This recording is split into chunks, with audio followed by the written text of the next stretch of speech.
Why, hello, ladies and gentlemen. It is that H, that E to the A to the D. That's right. It's your boy, the head Anthony Walker, here for another episode of the Wrestling Matters podcast, episode 29.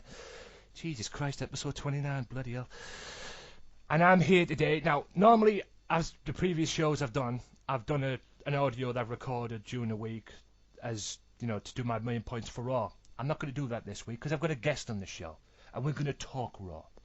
You know, we're going to give our views and opinions on it, and we're going to enjoy ourselves. And he's here right now. He's making his debut on the show, and if I have anything to say about it, it won't be the last time he's on the show. It is the host of Vicious Rants on YouTube. It is the YouTube Messiah. It is Tim Vicious. Thanks for having me on, man. Thanks for having me on. Much appreciated. It is an absolute pleasure, sir. Thank you for coming on. Yeah, I'm very much looking forward to this. We're going to talk Raw. First thing I want to do, though, I want to get a few things off my chest before we start on Raw, and I'm going to do it now. Kevin Dunn, fuck you, okay? You Bucky Beaver twat. From what I've heard, and this is ass.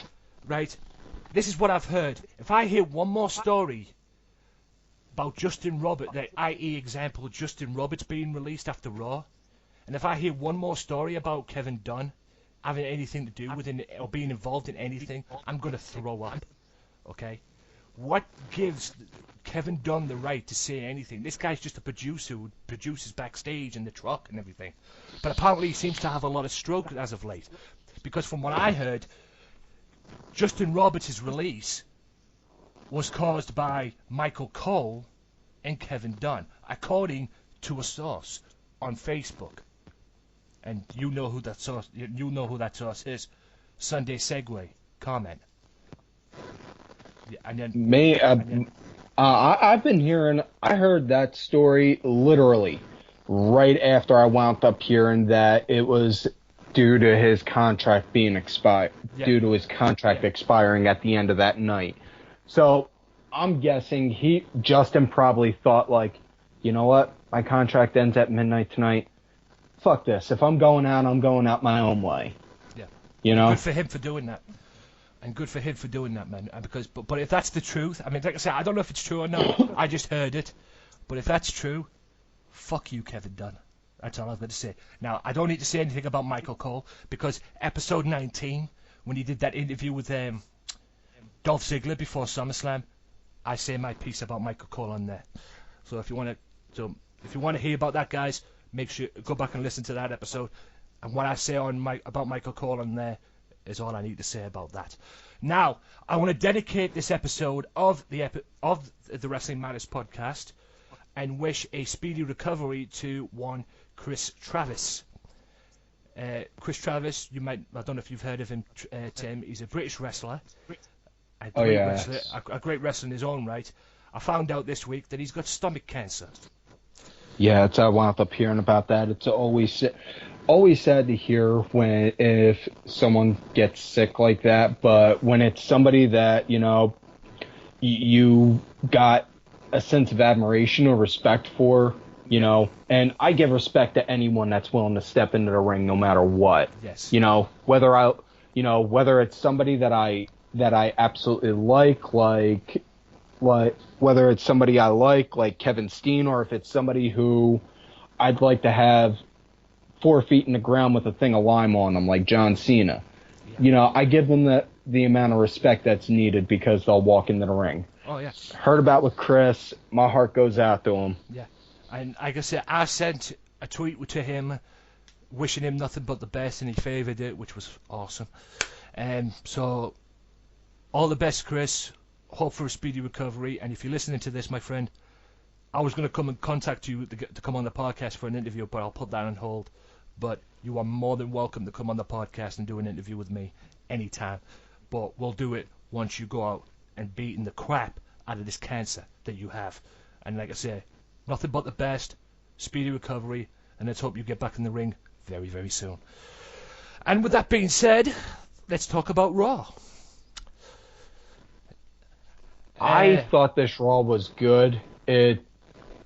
Personally, though, I kind of feel like it was good, but it shouldn't have been the week before the go home show kind of Raw, if you get what I mean. Yeah. I agree. And as always, Raw kicked off this week with the Boss. And no, I'm not talking about Vince McMahon, ladies and gentlemen. I'm talking about Dean Ambrose. Dubbed the Boss by @Steve Dawson on Twitter, which is fucking right, by the way, because I love this guy.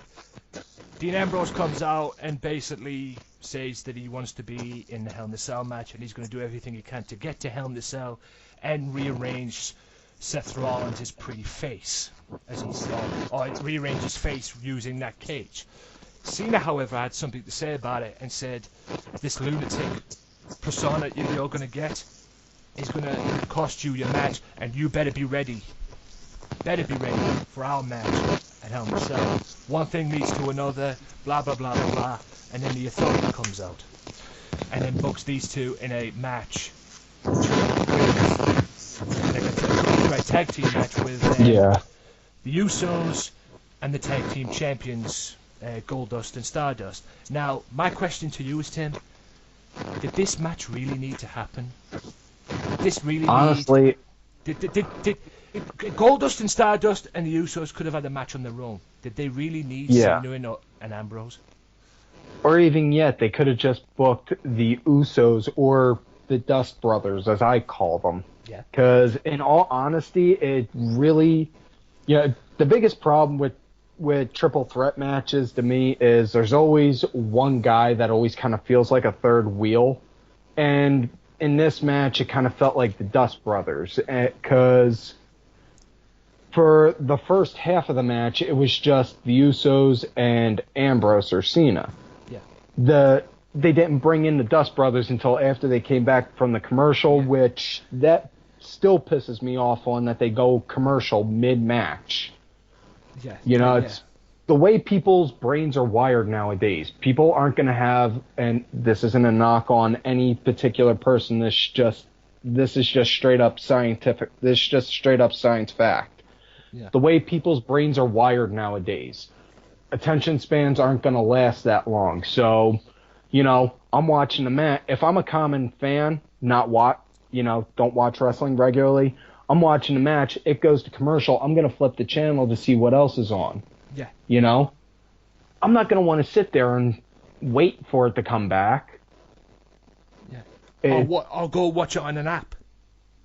Yeah. Because that's where that's where you watch it. If it goes to a break, you'll see it on an app. On the end, on an app for about 3 minutes or something. That pisses me off to no end. Yeah. Because if you look back during the Attitude Era, they always went to a commercial before the match or after the match. They never cut a commercial. They never cut the commercial during one. Understand you got to have you get so many commercials you got to pull in during the show, but time them out to make it a little better. I agree. I mean, it annoys me as well. There could be an awesome match taking place on Raw, or even SmackDown if SmackDown was live, or maybe a pay-per-view or something. Well, not necessarily pay-per-view, but mainly Raw, and you could have the best match on there, an awesome match, but it gets ruined because it goes to a commercial break halfway through it. And that just kills the momentum for the fans at home watching. Exactly. The people there watching it don't understand that. And I know this from firsthand experience. I went to a SmackDown taping back in August. Yeah, it was the go-home SmackDown before Money in the Bank. Yeah. It was, and I had no idea on when. The only way I knew that they were cutting a commercial was if somebody was cutting a promo right after they were done. They were playing that wrestler's music, and he was just standing there in the ring, stretching and warming up. That was the only way I knew, and that lasted maybe a grand total of 30 seconds, and then they brought the other guy out. Yeah, it was. I mean, like I said, I've never understood that, and as if someone's going to watch it, like I say, about 2 to 3 minutes tap of a segment that has been cut out of Raw due to commercial break. And everybody is expecting to go and watch it on the app, which is, like I said, I totally agree with what you said. I mean, like I said, I didn't think they needed to be in this match, but they were put in anyway. They won the match, but due to the little bet that the Authority had, they came out and well, Stephanie obviously won the bet because they didn't think that that Cena and Ambrose could would end up fighting in the match, which they didn't because they won it. And I'll give them credit on that part because I was laughing on that when they were doing oh, well, you want to make a bet? Okay, what is it, the usual amount? Because I'm a huge movie nut, and one of my favorite movies is Trading Places, and that's a line, that bit right there is straight from the movie. So I kind of thought that was funny, them doing that.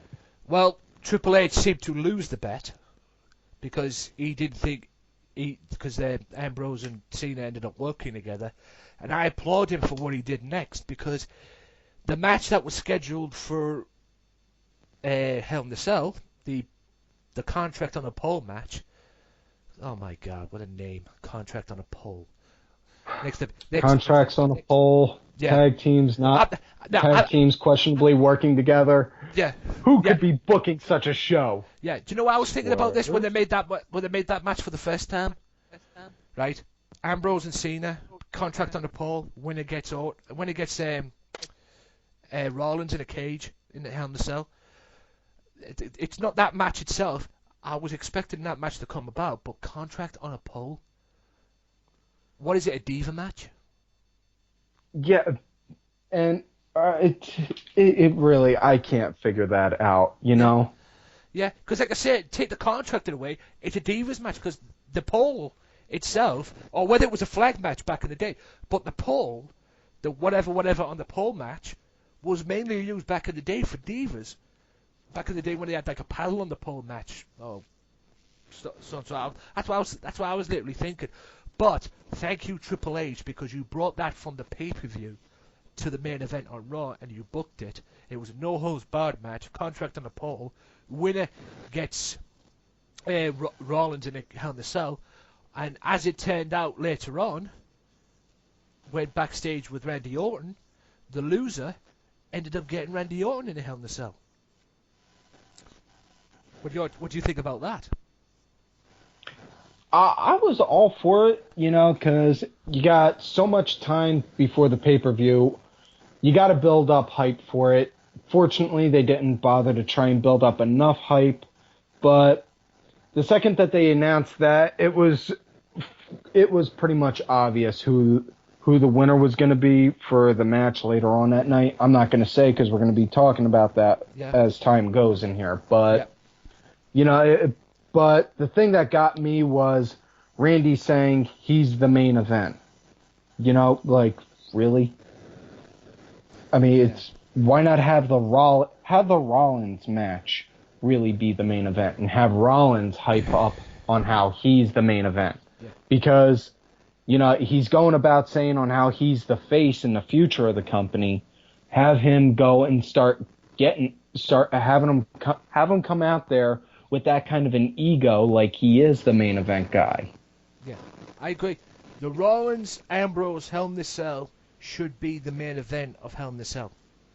Period. And also, I don't know about you, but me personally, I'm kind of hoping Ambrose winds up doing like pushing Rollins' face up against the cell to where it looks like he's trying to push his face through the holes of the fence, kind of like when you're kid pushing down on the thing for the Play-Doh press. Yeah. Do you know what I'm talking about? Yeah, that's what he plans on doing. Yeah, that's what I'm really hoping we see Ambrose go and just try and do that, like try and shove his face through the holes in that cage. Like, all right, come on, I don't care if you're not gonna fit, you're gonna one way or another. Yeah. Just going back to seeing the it like that, you know. Yeah, going back to the promo before he was interrupted with Cena, he mentioned that he was going to rearrange his face in that using that cage thing. And like I said, don't be expecting a wrestling match. If like I said, we'll talk about it more later. But don't be expecting a wrestling match later on. You know, in that main event, Ambrose Rollins should be main event, and don't be expecting a wrestling match because it's going to be a fight. Don't get me wrong; these two could wrestle, but if this happens, we'll talk about it later. But we'll talk about more of it later. But it's going to be a fight nonetheless. Right, the next match on Raw. And I don't know about you, but I'll say my piece before I let you say your piece, Tim. AJ Lee teaming with Layla versus Paige and Alicia Fox. Now, before we came on air, we did this. We talked about knockouts in TNA. I am quite frankly fed up with the Divas division, and in my opinion, the Divas division is a shambles, and I'll tell you why. It seems now there's 5 Divas, and I'll name them: AJ Lee, Paige, Layla, as of what happened on Raw, Alicia Fox, and Santino's old sidekick, Emma. Them 5 can win the Divas Championship. Now, you're probably thinking to yourself, what do you mean? What do I mean by that? Well, I'll tell you why. Because from what I heard, if you're on that idiot show, Total Divas, which is the building block for the Divas division, considering what happened with Natalya and Summer Rae, you know, their little beef they had on the show ended up having a match on Raw.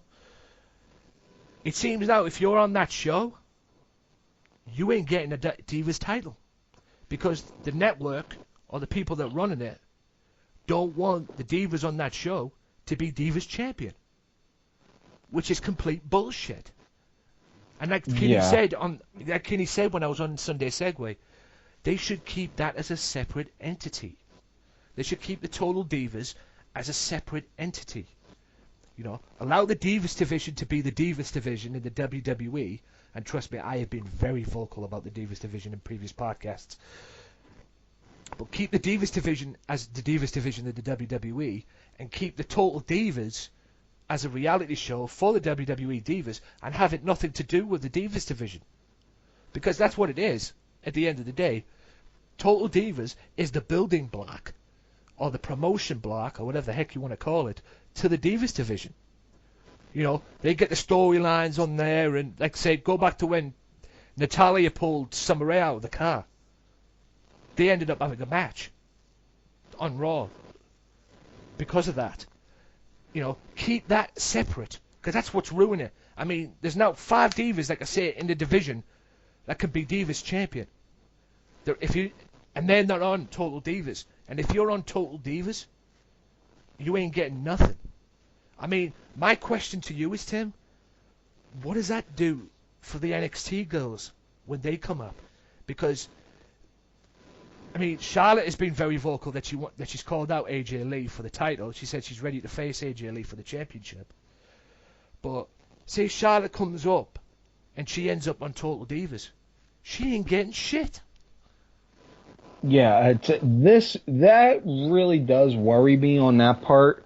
If you want to have, they should make the Total Divas group their own separate thing. Just make the rest of the women's division as it is. Make them their own thing also. And, you know, nothing even saying you can't bring up 1 or 2 NXT girls every now and then just for a random match. You know, have Alicia Fox versus Becky Lynch, or Sasha Banks versus Layla, or something like that. Yeah, I mean, like I said in previous podcasts, Tim, I have been very, very vocal about the Divas division, and I will say this: the Knockouts division, I don't know if you agree with this, is 10 times better than the Divas division in WWE. The TNA Knockouts is 10 times better than the Divas division in WWE. That's just my opinion on that. Yeah, it is, but the problem that I see with the Knockouts right now is, and we were talking on this earlier before we started recording. Yeah. The only one that actually looks like they're actually willing to want to put talent out there and actually put on a good show is Gail Kim. Yeah. Not excluding Jessica Havoc, because, you know, Havoc, she just got on the scene about maybe a month ago in there, so want to give her some time to build up before we see on where she goes. But if anyone has never seen Jessica Havoc work in the indies, y'all need to look that up, because she is a freaking monster, and I absolutely love watching her go and perform in the ring. Do you think WWE is missing something, the WWE Divas division is missing something like a Jessica Havoc in their division? Yeah, definitely. I mean, just not even just something like a Jessica Havoc, but in general, you know, the namesake itself, divas. They're looking for, they're looking for like pretty girls, like supermodel looking girls, instead of looking for girls that are actually like wrestlers, like Jessica Havoc or Veda Scott or Mia Yim or Cherry Bomb. And those are just a few that I can name off the top of my head. But, they're looking more for girls that actually, that they can put on a poster and have 10, 12, and 13-year-old boys look at and be like, oh, wow, she's pretty, instead of looking for girl wrestlers that actually can wrestle. Yeah. I mean, the thing that gets me about the Divas division is they do need... There's a few on there, don't get me wrong, there's a few on there that can wrestle, but they do need more They do need more women on in that Divas division on there that can wrestle. They definitely need to spice that up a little bit. AJ Lee ended up winning the match single-handedly because Layla walked out on her, left her in the lurch, despite the fact that AJ Lee won the match and then chased after Layla and literally beat the crap out of her. And Paige is in the ring with Alicia Fox saying that she's their best friend and whatever. Quite frankly, I don't know about you, but I am sick and tired of this feud now with AJ and Paige. I mean, I was done with this feud when they had Paige, skipping down in her ring entrance, trying to mock AJ. I mean, and I poke fun at it constantly, and I've said it on my show a ton of times. Paige can play the cute girl look. Yeah. She cannot play the cute crazy girl look. Yeah. And this is just from firsthand experience because I've dated enough crazy women to fill an insane asylum. So trust me, I can tell on if a girl. I'm kind of like one of those drug sniffing dogs. You see the dog sitting, yeah, she's crazy. Yeah. I mean, like I said, I agree. She is not the crazy woman, Paige. She's a cute girl from Norwich, England, who can wrestle. She is not AJ Lee, and nor should she portray herself to be AJ Lee. She just stick to her wrestling ability. If she's a heel, then have her as a heel and let her just be herself, for Pete's sake. But as soon as this feud's over with, the better for me. I'm just getting sick of the fact that belt's been around more women's waist than Phil Brooks. Wow. There's my cheap pop for the night, folks. Yeah. Pipe bomb from the Vicious Rants host, ladies and gentlemen. Yeah. There's one thing about this, Tim. That ain't getting edited out. No chance. Oh, thank God. No chance they'll be hearing that. Fucking hell. I love it. Like I say, there's no boundaries on this show, ladies and gentlemen. We pipe bomb on this show, and we tell it like it is, and that's the only way I like it, and I wouldn't have it any other way. Anyway, moving on from the Divas division now to the next segment. And, it was Randy Orton versus Dolph Ziggler. Now, I don't know about you, but this was a good match.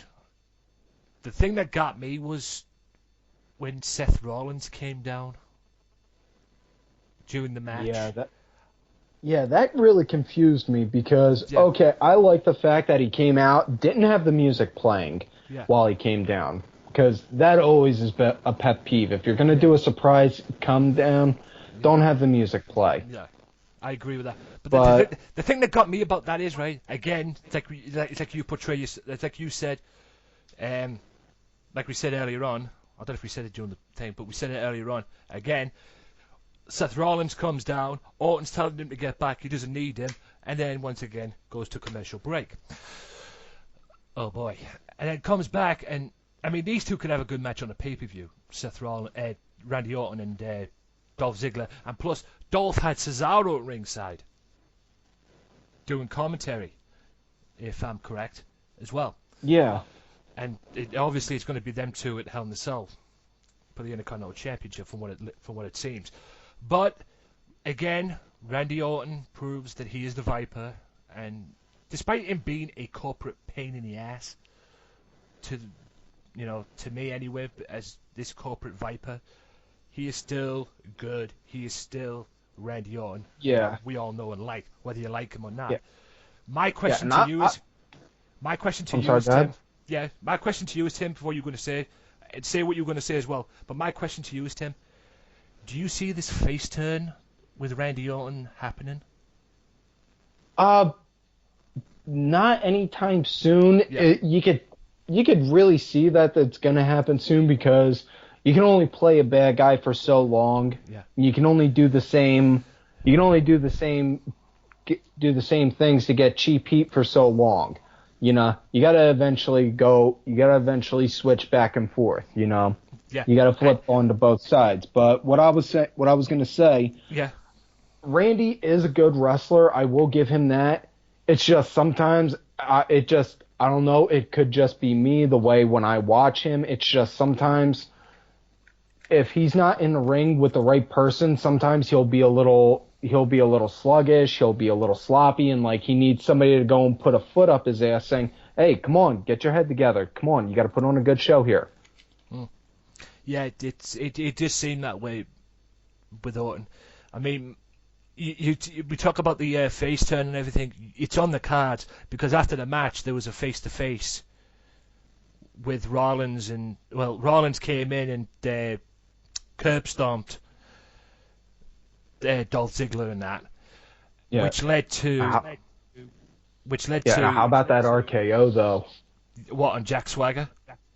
No, the RKO onto The Dolph one, Ziggler. yeah. Oh, the Dolph one, yeah. Yeah. Well, Randy Orton could hit that RKO anyway. That's what makes it so Yeah, great, that because- was probably my opinion.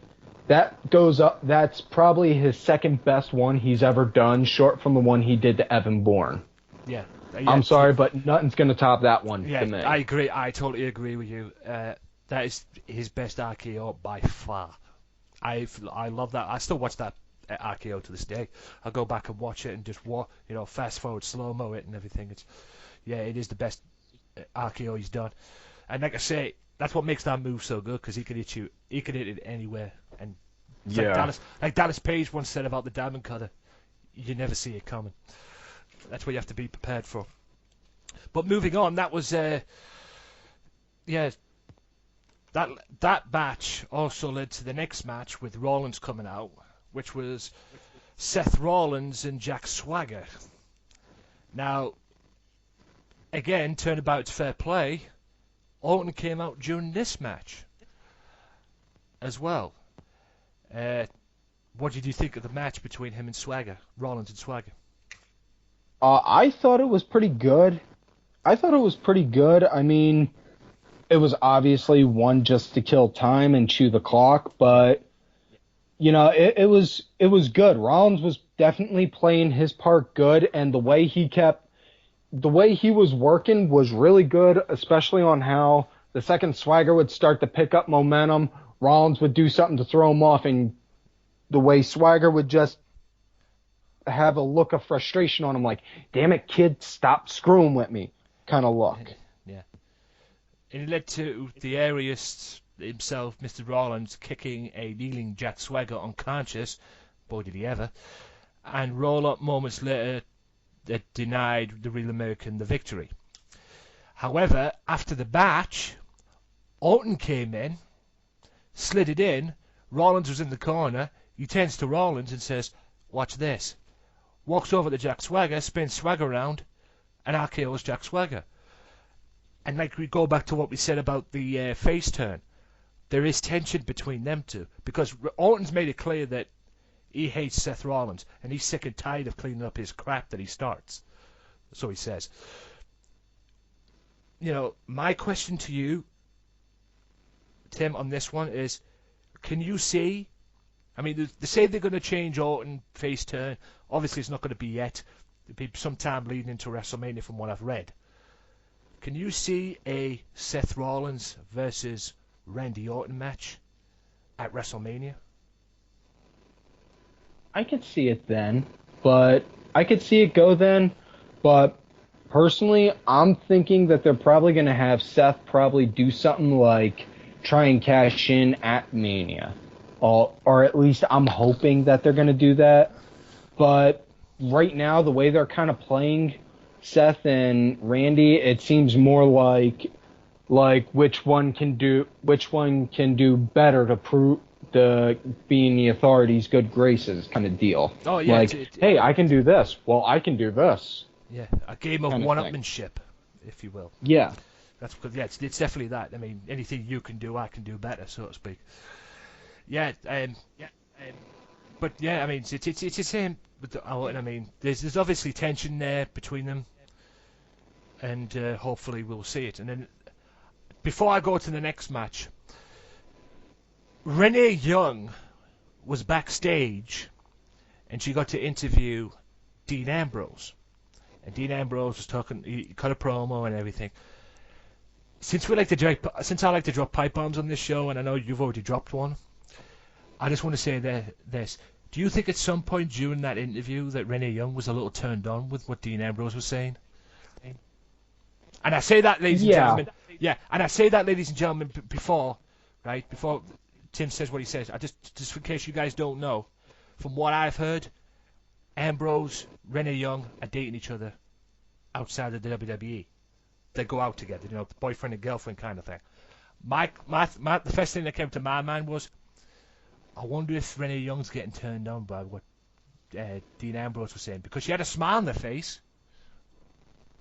Big grin on her face. My thing is, the second Dean started saying that Cena was going to test his stamina, all I could think is, I'm pretty sure Renee already did that the other night. Yeah.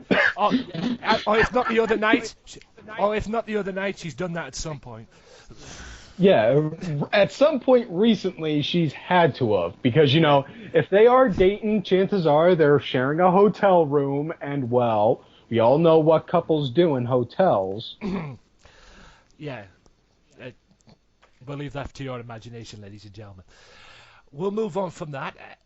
But, yeah, I just wanted to point that up. Next match on Raw was Big Show. Oh, boy. Sticking up for his partners, from what it seems, Mark Henry against Rusev.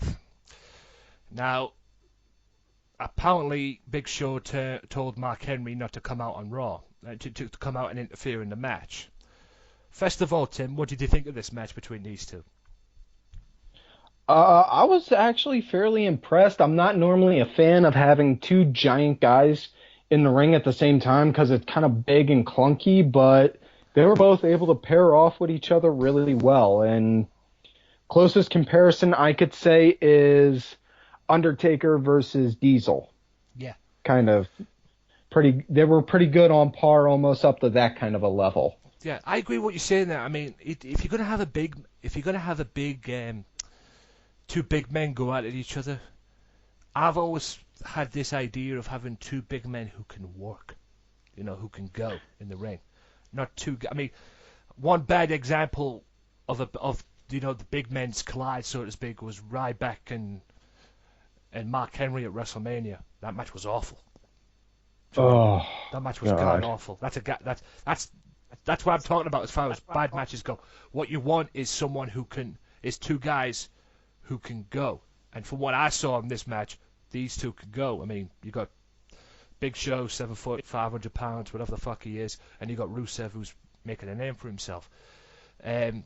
Big Show guaranteed it, but Mark Henry came down and interfered in the match. Now, obviously, Big Show didn't seem happy about it, and Rusev ended up winning the match by disqualification. Did you think he was going to come down at some point? At that point as well, did you have that when you saw Mark Henry coming down to interfere in the match, which he did to cost Big Show the loss? At one point, did you think he was going to turn on the Big Show? Right when Big Show came to, the whole time I was just looking like, all right, you going heel? You going heel? Is he going heel now? Yeah. Come on, go heel, go heel, go heel. He didn't go heel. Yeah, because I think Big Show disrespected him at some point as well, saying that he couldn't get the job done, and Big Show being a little bit egotistical, saying, I'm going to get the job done, and whatever. And obviously, I thought Mark Henry... Now, adding on to that, they said that Big Show had to do sensitivity training. And keep in mind, I just said he had to do that. He just told his best friend he couldn't get the job done. Plus, look back, how many compared to within the past few years, how many times has he gotten overly emotional on camera? Yeah, true. Whether it's crying or yeah, really? He's probably the most emotional guy on the roster. Yeah, yeah. Yeah, it goes back to what what you say when he ended up crying when Stephanie McMahon was slapping him across and everything, and they ended up Yeah, firing him. that and when John Laurinaitis was firing him. Yeah, it was Laurinaitis Yeah, who that fired him. also, and all that, just within like the past 2 years, maybe he's more emotional than anyone else on the roster, I think. But yeah, I agree. And as Mark Henry and Big Show were in the ring, talking about trying to discuss and everything, and obviously it seemed to be cool and everything, and between the two and everything, even though it was just a little miscommunication and misunderstanding and all that. As that was happening, the Russian flag came down from out of nowhere, and from what I saw, it looked like it just pissed them two off. Big Show and Mark Henry, because Big Show went one way, Mark Henry went another way, and they cornered Rusev on the outside. Rusev turned around to attack Mark Henry, and then as he's attacking Mark Henry, Rusev turns around and walks into Big Show's right hand. And I absolutely love that, and I'm hoping that's a lead into a handicap match between them at Hell in a Cell. Yeah. Because that would be a good way to end this feud. Because eventually Rusev's gonna have to lose at some point in time. So if you're gonna do that, have him do it on a grand scale. Yeah. Book him in a handicap match against two guys he's already squashed. And have them come out on top, and just have Rusev be like, "Wait, what the hell just happened?" Yeah, I agree. I think that's what it should end up going right now. I think that would make more sense. I can't see it happening because this is WWE we're talking about, and their booking is about as entertaining as my local promoter's promos and his character in the ring, whose name I will not mention, but Tim, you know who I'm talking about. Oh yeah.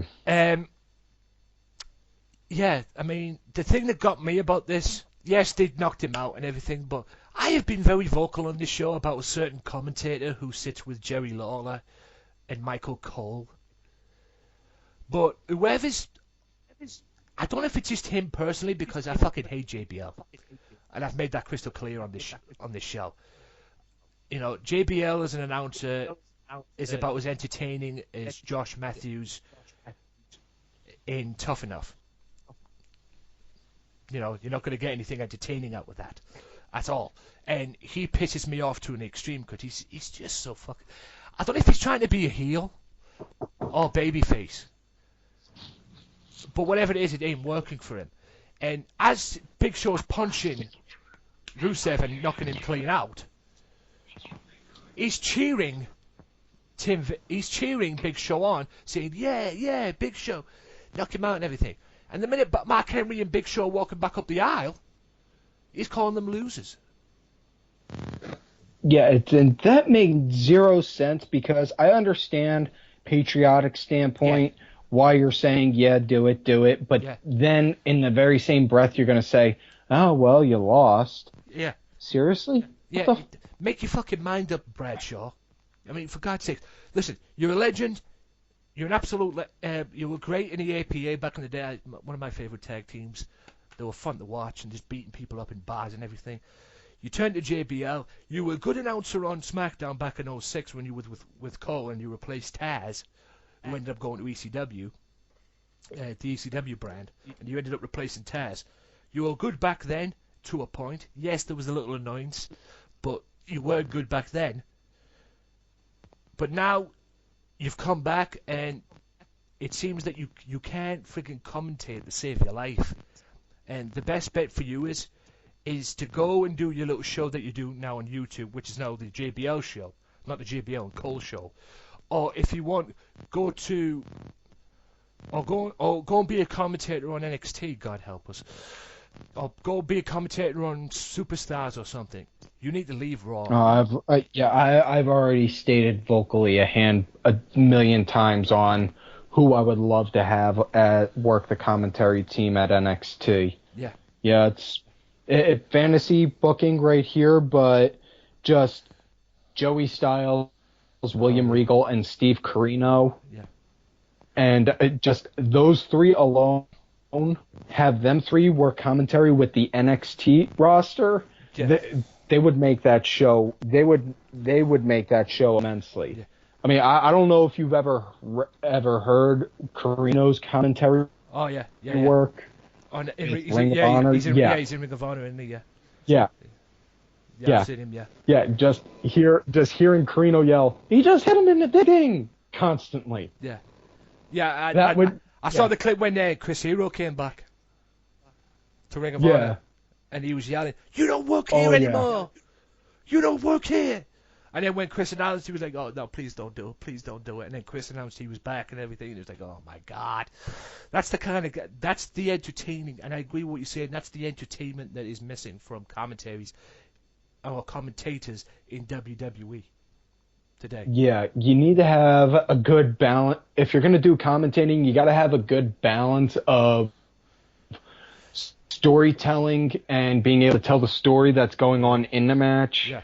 And also being able to explain the characters to the people that are listening. Yeah. Smart move by NXT, by the way, just to go off note here. Smart move by NXT to get William Regal as the GM of that show.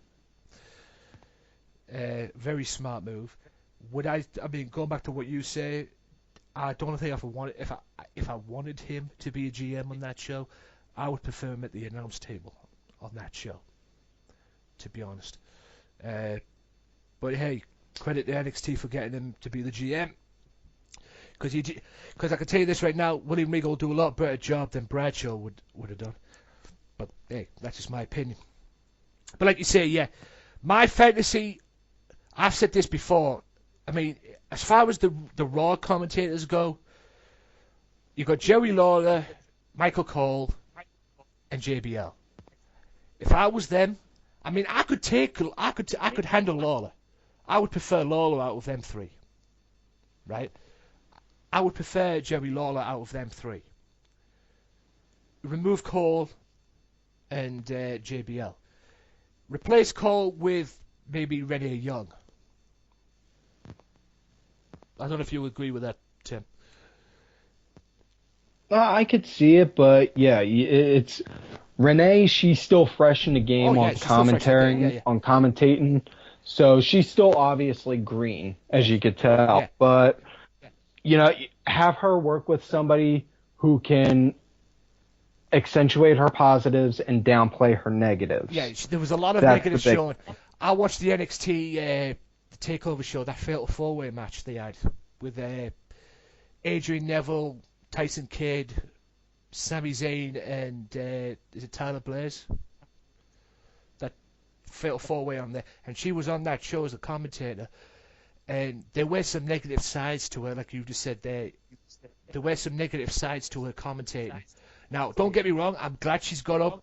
She's on Superstars now and everything, and hopefully this Superstars gig that she's got will eventually get her up to maybe a SmackDown, maybe a Raw. But yeah, she does need to have some negative. There is some negative side to her commentating, and she does need to. And like you say, she needs to work with somebody who can hide that and accentuate the positives out of her, and accentuate the positives more than the negatives. So but. Yeah, going back to what I was saying, I'm seriously done with JBL. And the sooner JBL leaves Raw, quite frankly, the sooner JBL leaves WWE, the better. Yeah, JBL was very much so needed when Lawler was out for his heart attack. Oh yeah. And when he was away, he was good because he was working really good with Cole. It was almost, and I emphasize on almost, like on how it was with SmackDown. Yeah. Bring Jerry Lawler back, and next thing you know, it's just like, what the hell is this? Yeah. Yeah. I mean, now it's gotten to a point where he's just turned JBL. This is. It's gotten to a point. Yes, he filled in for Lawler during his heart attack, but now it's gotten to a point now. Lawler's back. It's gotten to a point now that JBL has just turned seriously retarded, and I've got no love for JBL at all. I respect him as a wrestler, as a fight, as what he used to be, and all that. He's a former WWE champion, former tag team champion. I respect him in that way, and I respect him because he was a good commentator back when in '06 with Cole. But now he needs to leave WWE. He needs to pack it in. Or if he wants to get his commentary juices back, he needs to go and do some work on his commentary because commentating sucks. That's just my opinion. Yeah, I mean, and I've actually seen him on a news show I watch every now and again. You know, seeing him on there compared to when he's on WWE, he's more open on the news show because he gives political and business sense. Yeah. You know, Yeah. He's more open and more fluid on there than he is on Raw. Yeah. And I'm not trying to go and I don't want to get into like try and sway politics or political views into this because I always hate when that happens. But just saying, I seen him on that. He's a lot more open on there than he is when he's on Raw or SmackDown. Yeah, why can't he be like that on Raw or SmackDown? That's the question. That's why I wonder. That's what I'm wondering too. I mean, if he was like that, then maybe I could deal with it. But that's what he desperately is missing from his commentating skills, is to be more open and honest and whatever. And if he wants to play a heel, then go right ahead and play a heel commentator. But if you want to play a heel color commentator, I tell you, there's one teacher that he could learn from to be a heel color commentator, and that's Jerry Lawler. Because back in the day, Lawler was a pain in the ass, but he was a good heel commentator back in the day. Yeah, he was. The only thing I had a problem with him was him constantly yelling puppies. Yes, me too. Other than that, though, it was solid gold. Oh, yeah, it was solid. Yes, it was solid gold. I could take him shouting puppies and whatever, and then it got to a point where I'm like, I'm done with that. See, you know. But back then, that's who JBL could learn from if he wants to be a heel commentator. Go back, do some lessons with Lawler. But until then, as far as I'm concerned, JBL needs to leave. The Raw and SmackDown announced commentators. I could probably hack him on SmackDown because, let's face it, SmackDown's not the best show as it used to be. Back in the days. It went downhill after Heyman wasn't the writer anymore in my book. Yeah, it's really gone down. It's basically I call it now the Raw Beast show. Cause it's basically it is. Yeah, they just talk about Raw now. They have about 4 to 5 matches at the most, and then they talk more Raw than they do focus on the actual SmackDown show itself. But I could probably deal with him on SmackDown, but JBL needs to come off the Raw announce table, and quick. Anyway, moving on. Oh God, from one douchebag to another. Except I will say this douchebag is more talented than JBL's commentating, and that's saying something. The Miz. The Miz defeats US champion Sheamus, and I don't know about you, Tim, but they're making Sheamus look an idiot these past couple of weeks with these two. I mean, you've got a US champion. You've got a US champion who's facing these two. He's facing these two, Damien Sandow and Miz. He's faced Damien Sandow one week. He's faced Miz another week, and he's the US champion. And I don't know who's the booking behind this, but whoever it is, they're making Sheamus look like a fool between these two. Maybe that's a good thing, because maybe you'll get a rage out of him, and then maybe you'll just come out and beat the piss out of both of them. But I don't know, man. I mean, what's your take on this? Go ahead. Honestly, I have a hard time getting behind Sheamus as a face, and I've been very open and adamant on that. It's hard for me to get behind him as a face because it kind of feels like that they're doing a stereotype Irish potatoes O'Hallahan to him, kind of bit to him. Yeah. Whereas when he was a heel, he was a really good heel. He was big, mean, nasty. What else did you need? I agree. I But mean, other than that, I the personally match like itself. Sheamus. I'm sorry, go ahead. Yeah, no, go on, finish what you were saying. I was gonna say, as far as what the match goes, I wasn't even really following the match. I was looking outside the entire time watching Sandow. Oh my God. 'Cause that was the best part of the match for me. I was just watching Sandow the entire time. I have to admit, and I said this when I was on Segue, and by the way, you're another one who's very vocal about Sheamus and his babyface gimmick. You know, the babyface thing with Sheamus and everything. Because Sunday Segue, shout out to my boy Kenny, he's been very vocal on Sheamus as well, and he's done with Sheamus at this point.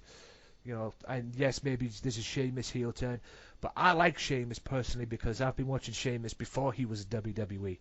Over here in England, in the UK, there was a wrestling promotion. I mean, we used to have a channel called the Wrestling Channel over here before some douchebags fucked it up. And then he carried Irish Whip Wrestling on his back, and he was very, you know, he had that was his company. You know, he was like the John Cena of that company.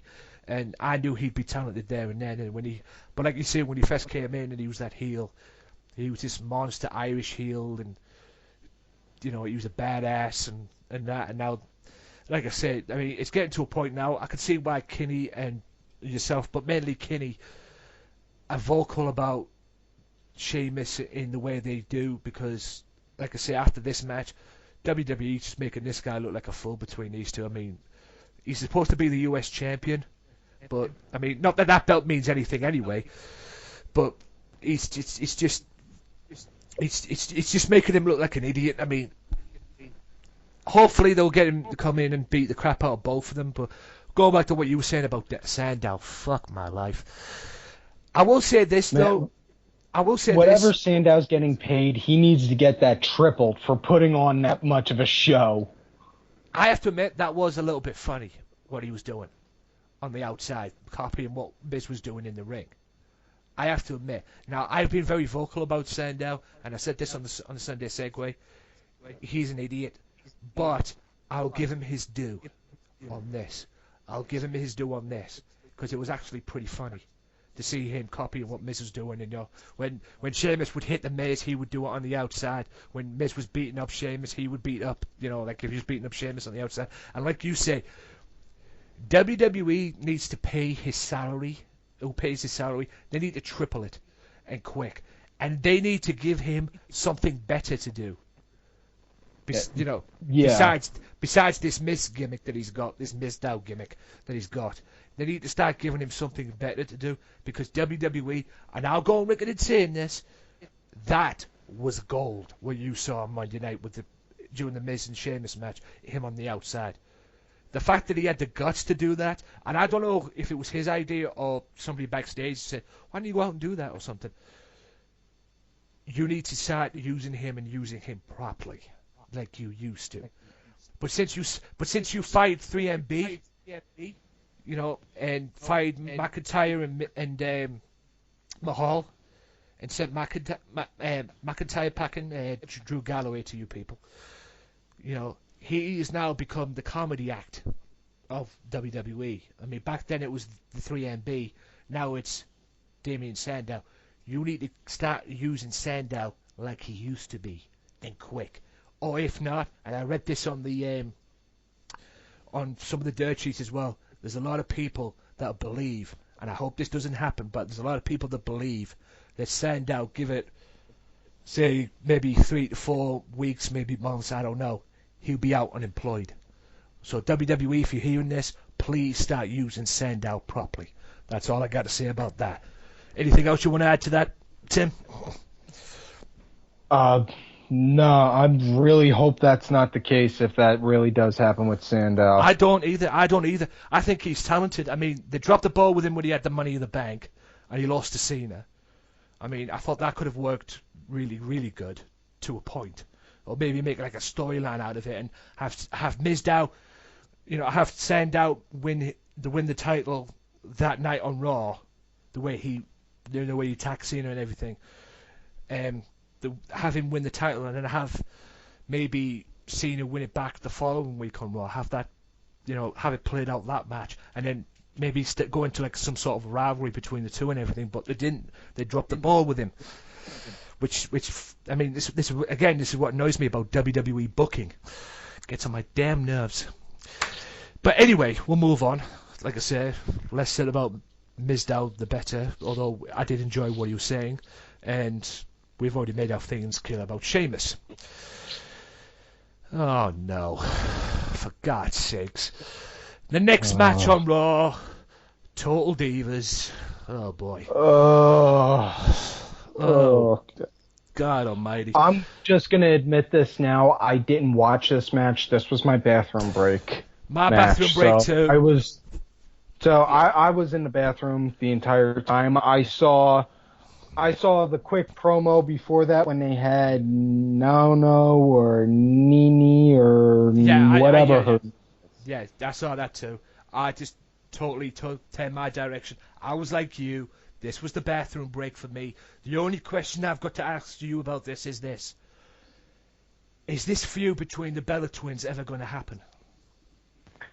Well, I wound up reading on the dirt sheets. They are going to book a match at Hell in a Cell between them both, and they put a stipulation in, which I am now scratching my head wondering why the winner has the loser as their assistant for 30 days.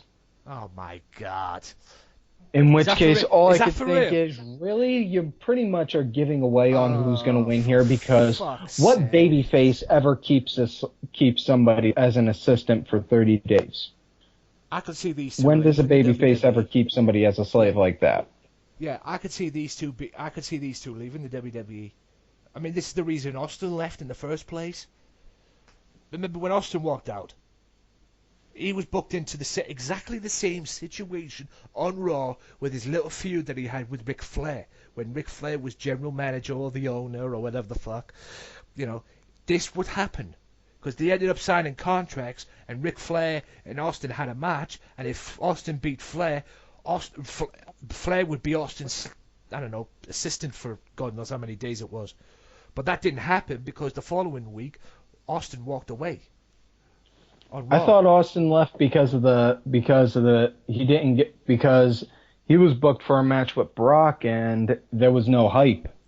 There was no hype. They just booked it on a Raw, and Austin was like, yeah, there's more to this from what I've heard as well. It's not just the Brock hype match, the Brock match that didn't get no hype thing as well. And this is the first. If you guys haven't heard this, listening to the podcast, I heard on the grapevine that this Rock Hogan thing at WrestleMania 18 was supposed to be Austin Hogan at WrestleMania 18. Oh, yeah, it was supposed to, but Hogan and Austin, neither of them could figure out they both had that creative control clause.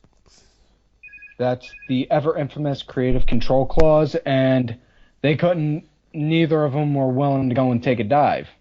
Yeah, and Hogan could never take a dive anyway, despite the fact from what I'm hearing. I'll get to that later. So they said, okay, you know what? Forget that. We'll just book Steve with Scott Hall.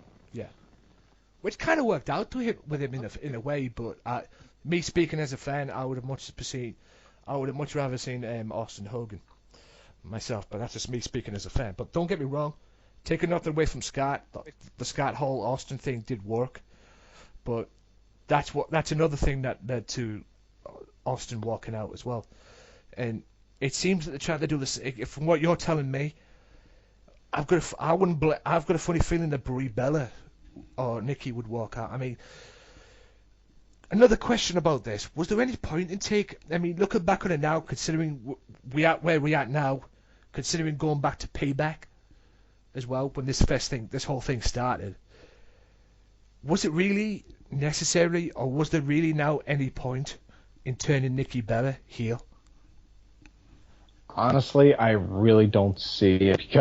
But I've been very vocal on how I feel about both of them. I don't like either of the Bellas.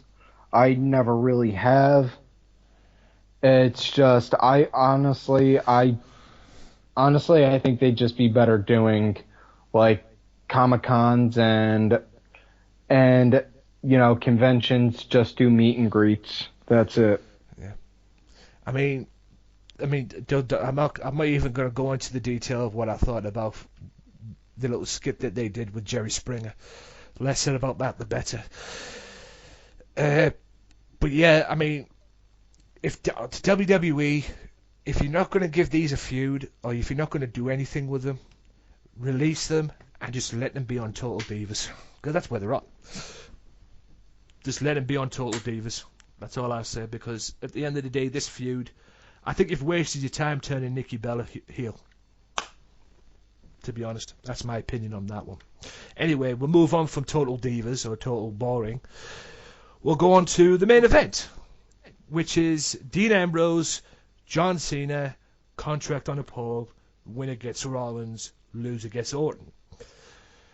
First of all, what did you think of this match? Because for me, I actually enjoyed this match, Tim. You there? Yes. Did you go off? Did you go off there? Hello? Oh no.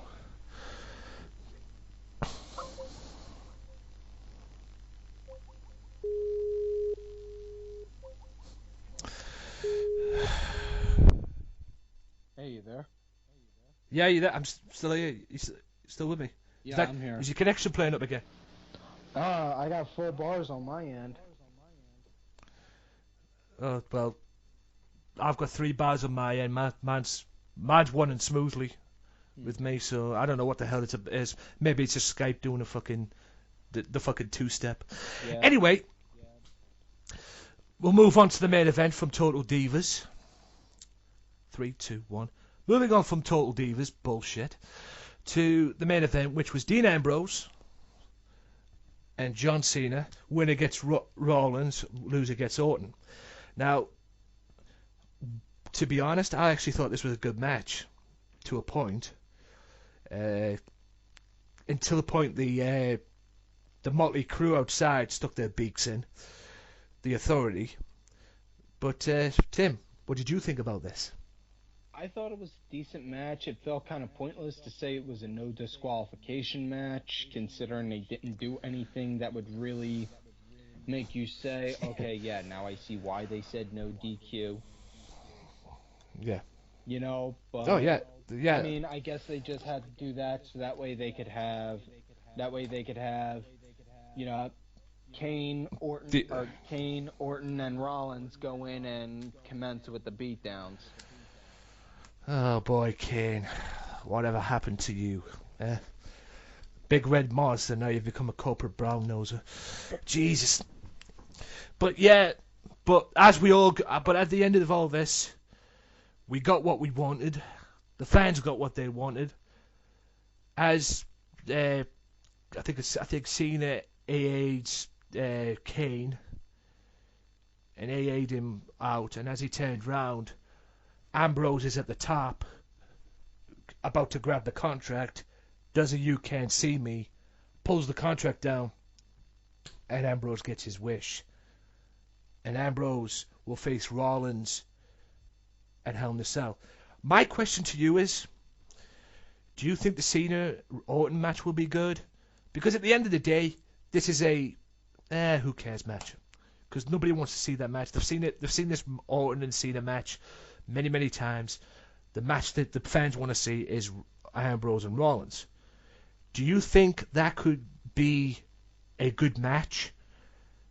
And think it can in a way, live up to the hype, or be on like the same level as a Rollins, of what Rollins and Ambrose is going to be? Because at the end of the day, they're both in Hell in a Cell. Do you think they both can be the show stealers of the pay-per-view? Or do you think it's going to end up being Ambrose and Rollins, which it should be anyway, Ambrose and Rollins stealing the show, and people are not going to give a damn about this Cena and Orton match? Yeah, I think Rollins and Ambrose are definitely going to steal the show. Cena and Orton, I mean, we've seen that half a dozen times already, but it's going to be nice to see, considering that they're not chasing each other for the title. So I think Yeah. that's nice that they're doing that part with this. But Yeah. the thing that confuses me on it is, you remember when they started up the whole authority gimmick, Cena wound up saying in his last match against Randy on Raw that that was going to be the final chapter in their feud, and now you're going back. I know Yeah. I'm breaking a lot of wrestling rules by mentioning stuff that happened in days gone by, but Hey, we tell it like it is on this show. We tell it like it is on this show. You've got yeah. nothing to worry about there. Yeah, I know. I'm just saying, though, it's just, it confuses me because you'll have people that'll remember that and be like, oh, wait a second. What, didn't they just, you know? I mean, give some time to let that memory sink out of people's heads. Yeah. The only thing I could say about that is, though, maybe that was their last match going for a title. That's the only thing I can think of that. But I agree with what you're saying. Yeah, last match. Now you're having this match upcoming at October 26th at Hell in the Cell. Yeah, it makes no sense. But at least we get the match that we want, and that is Ambrose and Rollins, which I'm very much looking forward to. And if that's not the main event of the pay-per-view, then the whole pay-per-view is a waste of time. But that's just me. Right, your rating rather, Mr. Vicious, on what this Raw show was. I've already given my view, but I'll give it here as well. But what's your rating? I give it a 6.5, teetering close to a 7. And I only say that because, well, it was good, but it wasn't like the week before Go Home show it should be good.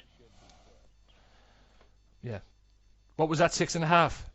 Yeah, I give it a 6.5. And you know what? That's exactly what I give it to. I totally agree. 6.5 out of 10.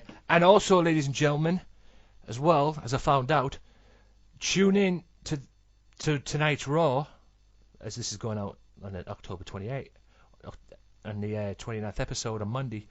Tune into tonight's show, because it is, again, another main event we've probably seen before. Ambrose, Cena versus the Authority. Rollins, Kane, and Orton. That's the main event of this Raw of the Raw that goes tonight. I don't know about that, to be honest with you. I think it's another one of them matches that I couldn't give a monkey's about. But do you think there will be any friction between the Authority, Tim, during this match? Probably some, but nothing like that's gonna be a major story. That's gonna make or break anything in the story. Just like, yeah. You know what? I'm getting sick of having to do this for him, but you know what? You're gonna do it anyway, kind of thing. Yeah. I mean, Orton's made it crystal clear, ladies and gentlemen, that he hates, and him and Kane are sick and tired of doing, Seth Rollins' dirty work. He's made that crystal clear. Yeah, but I guess we'll have to tune into Raw and see where this goes. One more little bit as well before we let you go, Tim. I just want to get your opinion on something. I read on the dirt sheet that when Ryback returns, he seems to be getting, or seems to be going to get, a push as a singles wrestler. Because as I'm reading here, it is Ryback to receive a singles push when he returns. Now, does that benefit? Will that benefit Ryback? Will there be any point in that?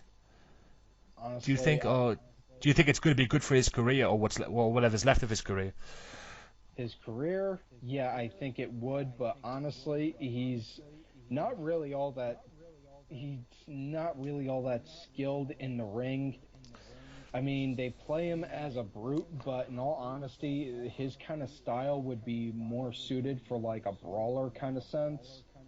And yeah, he's being asked to play one thing when he's better suited as another, and it's really turning people away from them. And that and the fact of, I've talked to people, and I'm not going to name names, but, Ryback wound up saying some pretty nasty shit to them on Twitter, and has gone out so far as to asking, female fans for, nudes and shit. And they have brought it up to WWE, but they tried the okie doke saying, oh, well, it could have just been somebody that was saying that they are kind of shit. Yeah, apparently, and also as well, just to going back to what I was saying before we started talking about Raw. Apparently, there was a beef between Cole and Justin Roberts, and apparently, from what it says here, JBL denies fight reports between Justin Roberts and Michael Cole at Monday's Raw.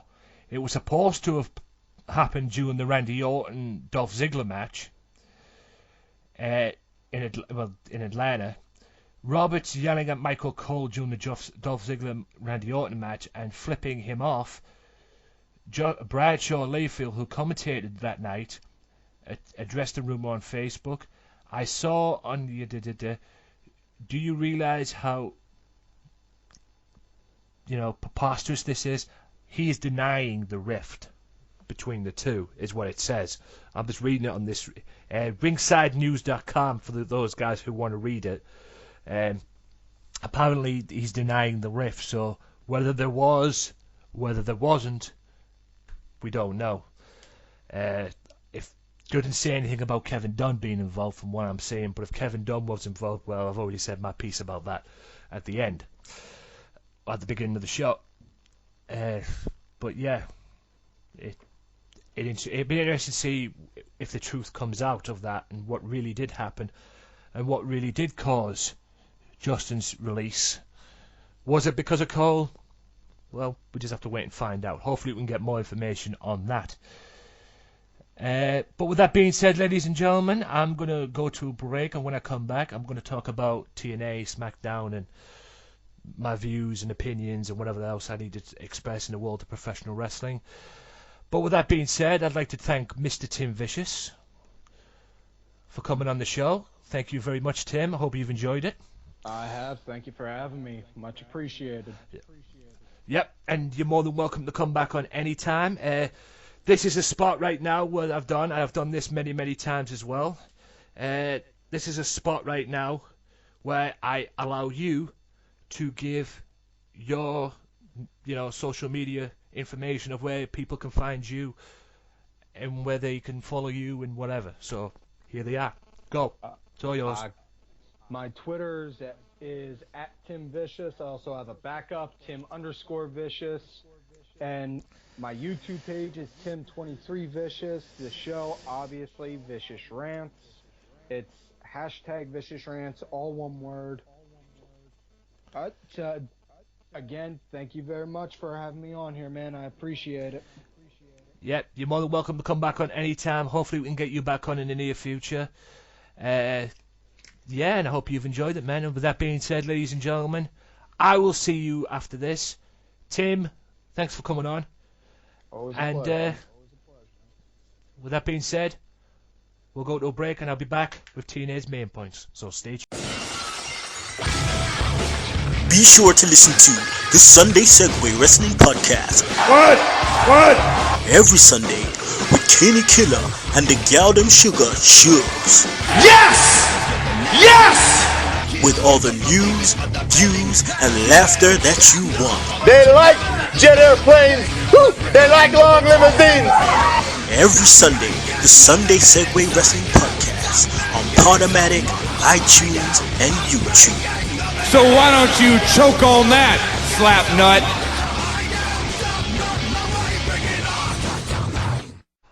Welcome back, ladies and gentlemen, to the Wrestling Matters podcast. Hope you enjoyed Mr. Vicious being on there.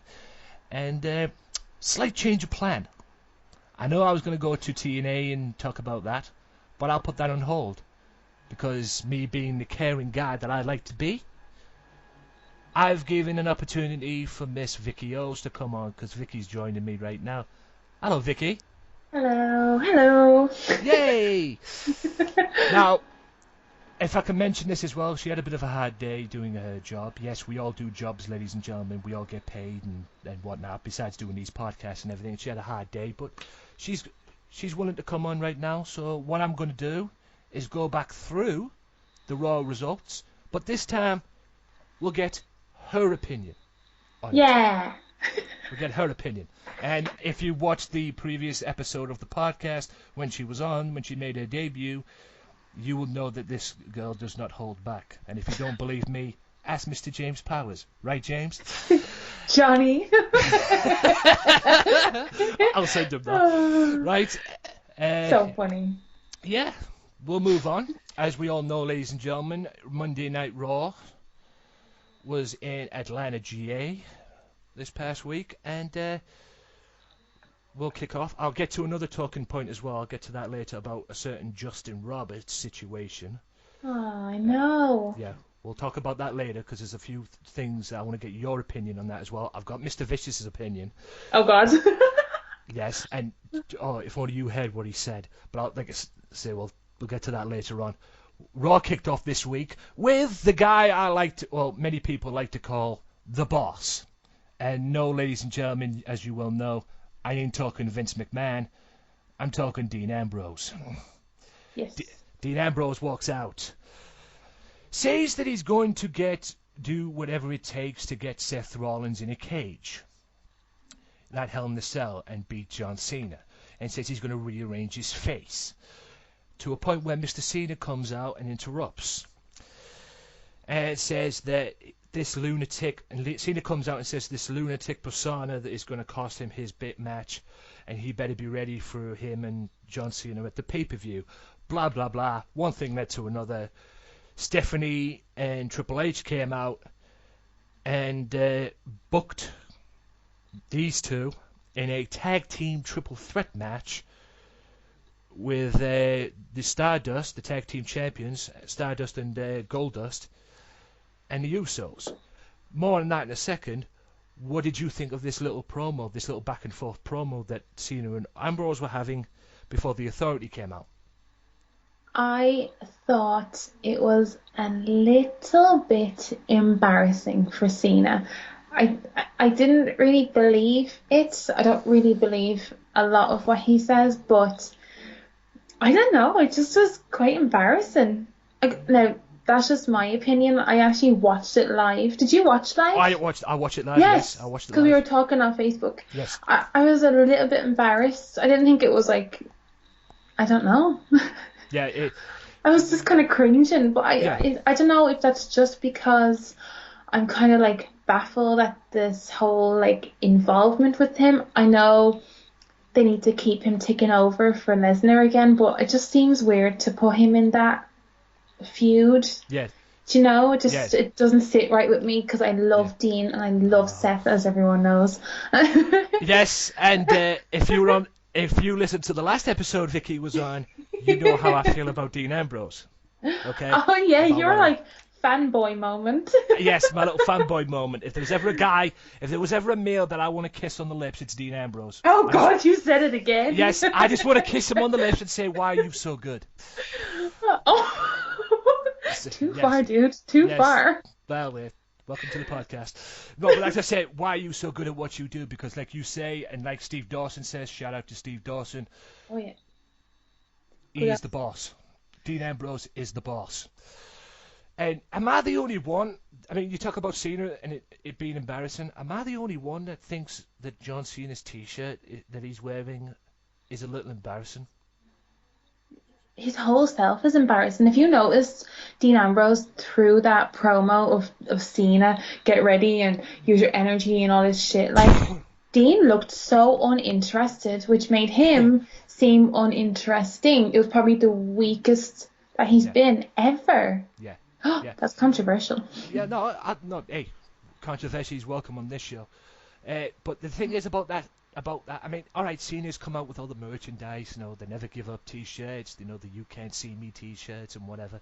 Keep calm. Keep that calm new and one. never give up. That don't work, Cena, sorry. I wouldn't be bad. No offense, but I wouldn't be buying that T-shirt, especially in the colour. It's a grayish. No chance. Now, to my next question, which is about the tag team match, and I asked this to Tim as well. Did you think this match really, really needed Dean Ambrose and John Cena in it? Because we all know it was the Authority trying to stir things up and put them in a match and test to see whether these two can coexist with that little bet that they had. Stephanie and Triple H had. But did you really, really think that John Cena and Dean Ambrose really needed to be in a match with Stardust, Goldust, and the Usos?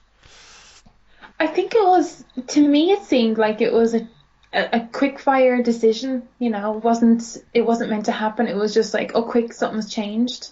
That's what I thought it was. Yeah. It just seemed odd, very odd placement. You know. Yeah. I don't think the Authority were supposed to come out when they did. I think it was just like a, you know, quick switch kind of thing. You know. Yeah, a switch up kind of moment, yeah. Spur of the moment, yes, that's what I was trying to think of that word.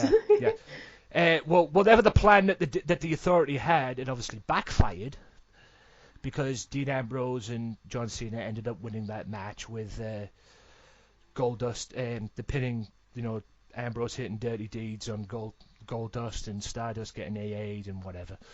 Either way, it was one of them anyway. And then Triple H comes out, admits that he lost the bet, hands $1 bet to Stephanie, which was $1 bet. Why would you have $1 bet for? I don't know, but it was $1 nonetheless. And then says that he doesn't like to lose, and then loses his temper a little bit and books the match that was supposed to be at Hell in a Cell. This contract on a pole match, winner gets Rollins at Hell in a Cell, but instead of having it at Hell in a Cell, he brought it to Monday Night Raw for the main event. Now, I like that idea. I don't know about you, Vicky. Thank God that wasn't on at Hell in a Cell. Yeah. But, like I said to Tim, do you think that this, you know, do you think the WWE, I mean, contract on a pole, wasn't that used by divas before? That pole gimmick thing, the whole contract on a pole, or I like the fact flag matches and contracts and whatever else, and nightsticks on a pole.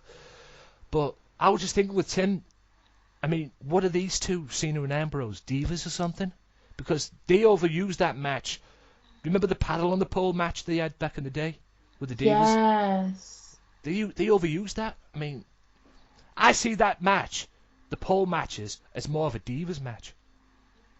All right, it had a contract on the pole. Winner takes Rollins, and as we found out as well, the loser of that match, winner takes Rollins, but the loser of the match ends up facing Randy Orton in Hell in a Cell. We'll get to more on that later, but do you think that this match would benefit? Did you think it benefited Raw having this match on? I actually think so, yeah. Yeah, besides it being at the pay-per-view and everything, do you think it was going to work the minute you heard that this was going to be on Raw? I didn't expect a lot from Raw, if I'm being honest, because I thought, I'm going to stay up and I'm going to try and enjoy it, and then that segment happened in a match and whatever. But when they said about that last match, I was actually quite happy enough with that. I thought, yeah, that could work. This is going to be, I'm staying up for something rather than a shitty promo or, you know, something really, really rubbish. At least we don't have to see that match at Hell in a Cell, because I wouldn't have enjoyed that. Yeah, it made me want to stay up too, actually, because I wanted to stay up to make sure that Ambrose would win and the fans would get what they wanted at Hell in a Cell, which was Ambrose and Rollins in Hell in a Cell. Rambo. Yeah. Wow. Pipe bomb. Yeah. Which was Ambrose and Rollins at Hell in a Cell, which everybody wanted to see in the process. And so, yeah, that kind of made me want to stay up. Right. I've said this already, and I'm going to say it again. Moving on to the next match. Divas champion AJ Lee and Layla versus Paige and Alicia Fox. Now, before I get to what I said with Tim earlier on, one, what was your take on this match? And two, are you sick of this feud between AJ Lee and Paige as much as I am? Yes and yes. The reason I didn't like the match just because it was just rubbish. It was lazy, a severe lack of everything from all of them. The only time it got a bit interesting was when AJ turned on Layla and put her down into the ramp, but if they're gonna make this feud work, put more into it. Be a bit more daring with it. Don't just let it coast on, Yeah. The fans are pissed off now. You were supposed to at least do something exciting with it, but they didn't do a thing. It's just rubbish. Yeah, I was done with this feud when they started having Paige skip down the aisle. Trying to be AJ Lee. Yeah. Oh yeah, I'm skipping down. Yeah. Okay, first of all, Paige, you are a great wrestler. You're cute. You are not and never will be AJ Lee. So whoever's booking that needs their head sorting out. Seriously. Okay? Kevin Dick Dunn. Yeah, more on him later. Believe you me. So whoever's portraying that. Now, going to what I said with Tim earlier on, Vicky, and hopefully I want to get your thoughts on this. As I found out this past week on Raw, and I think I said this to you as well on Facebook, they are now 5 divas, courtesy of what happened on Raw, that can win the Divas Championship. Oh, yeah. Paige, Alicia Fox, Layla, AJ Lee, and Santino's old sidekick, Emma. Right? If you are on Total Divas, you ain't winning no title. That's what it's come down to now. Because apparently the guys who are running this Total Divas says that he doesn't want his divas who are on that show to be champion. I agree 100% with what Kenny said on the Sunday Segue. Keep Total Divas separate, as a separate entity, because let's face it, we all know it is the building block to the Divas division.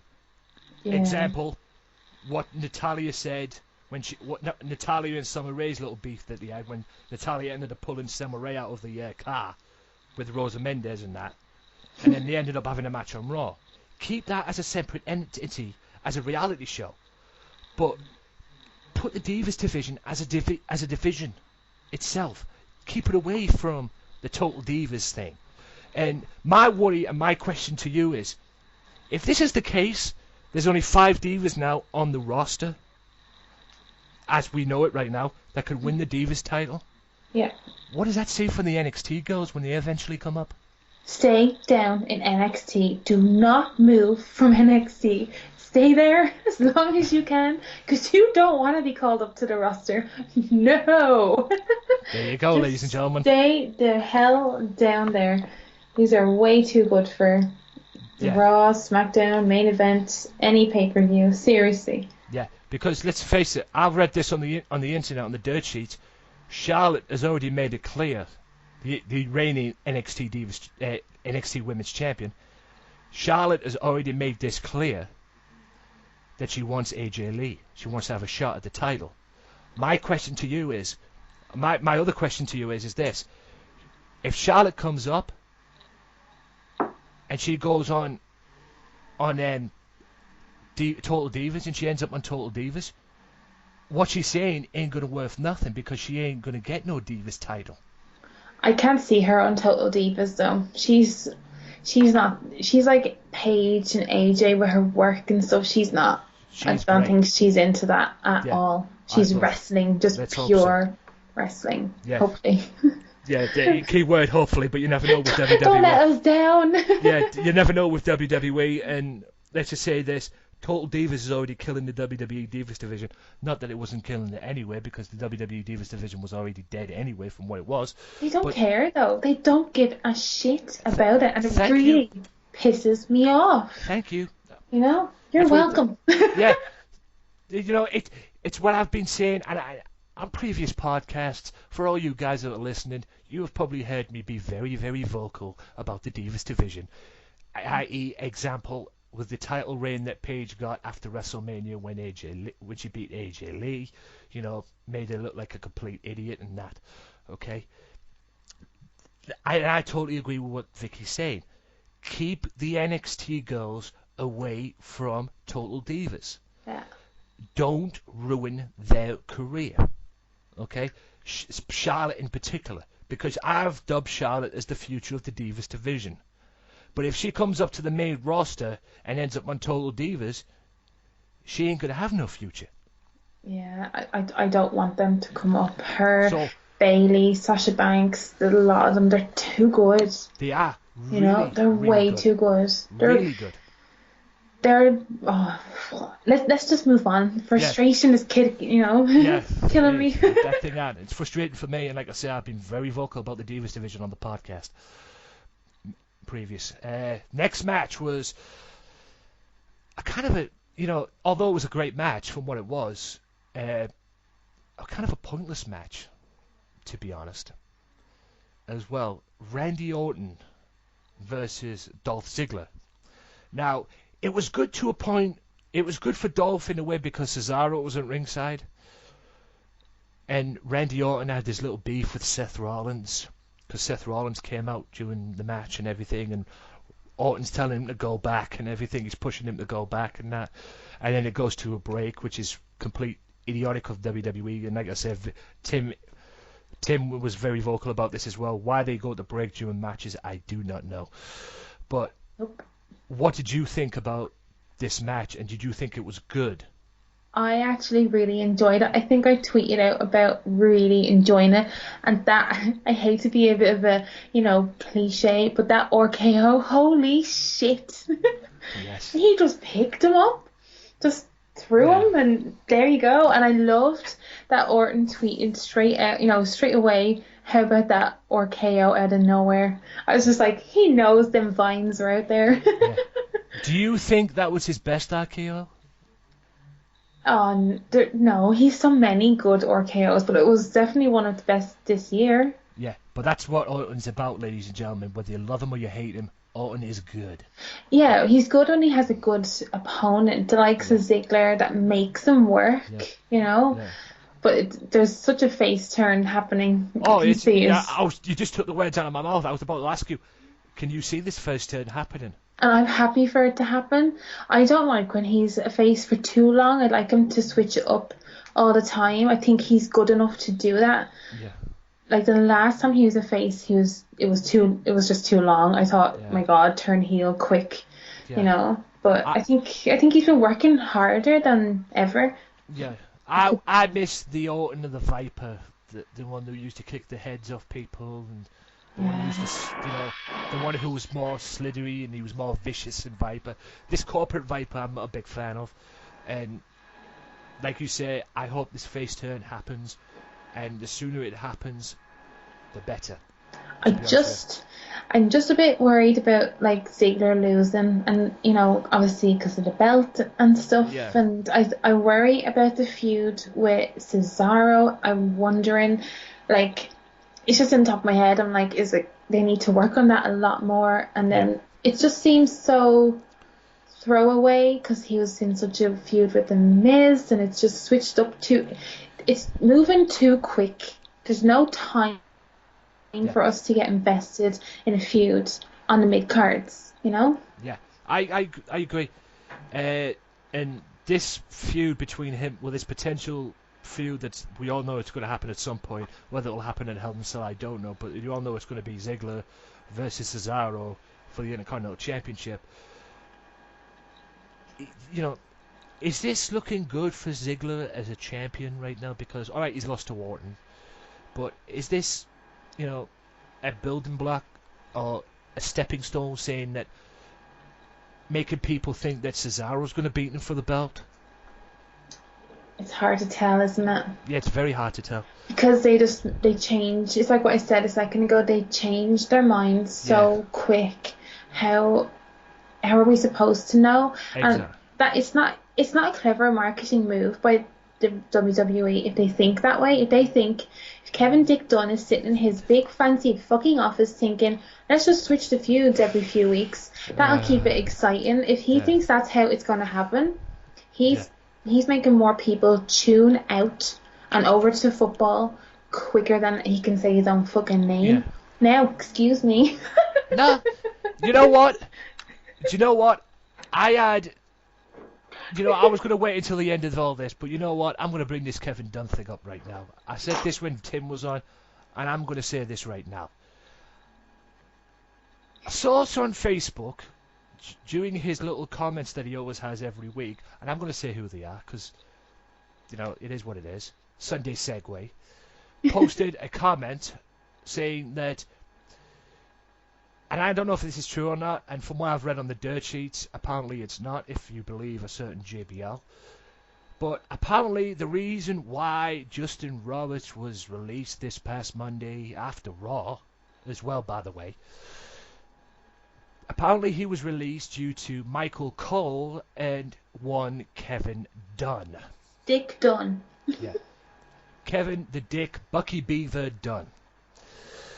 Now, Kevin... Now, I want to know right now, and if anyone could tell this, and I asked this question earlier on with Tim, who the fuck gives Kevin Dunn power to say what he wants to say or anything like that? Who the hell listens to Kevin Dunn? A guy who produces the show from the truck?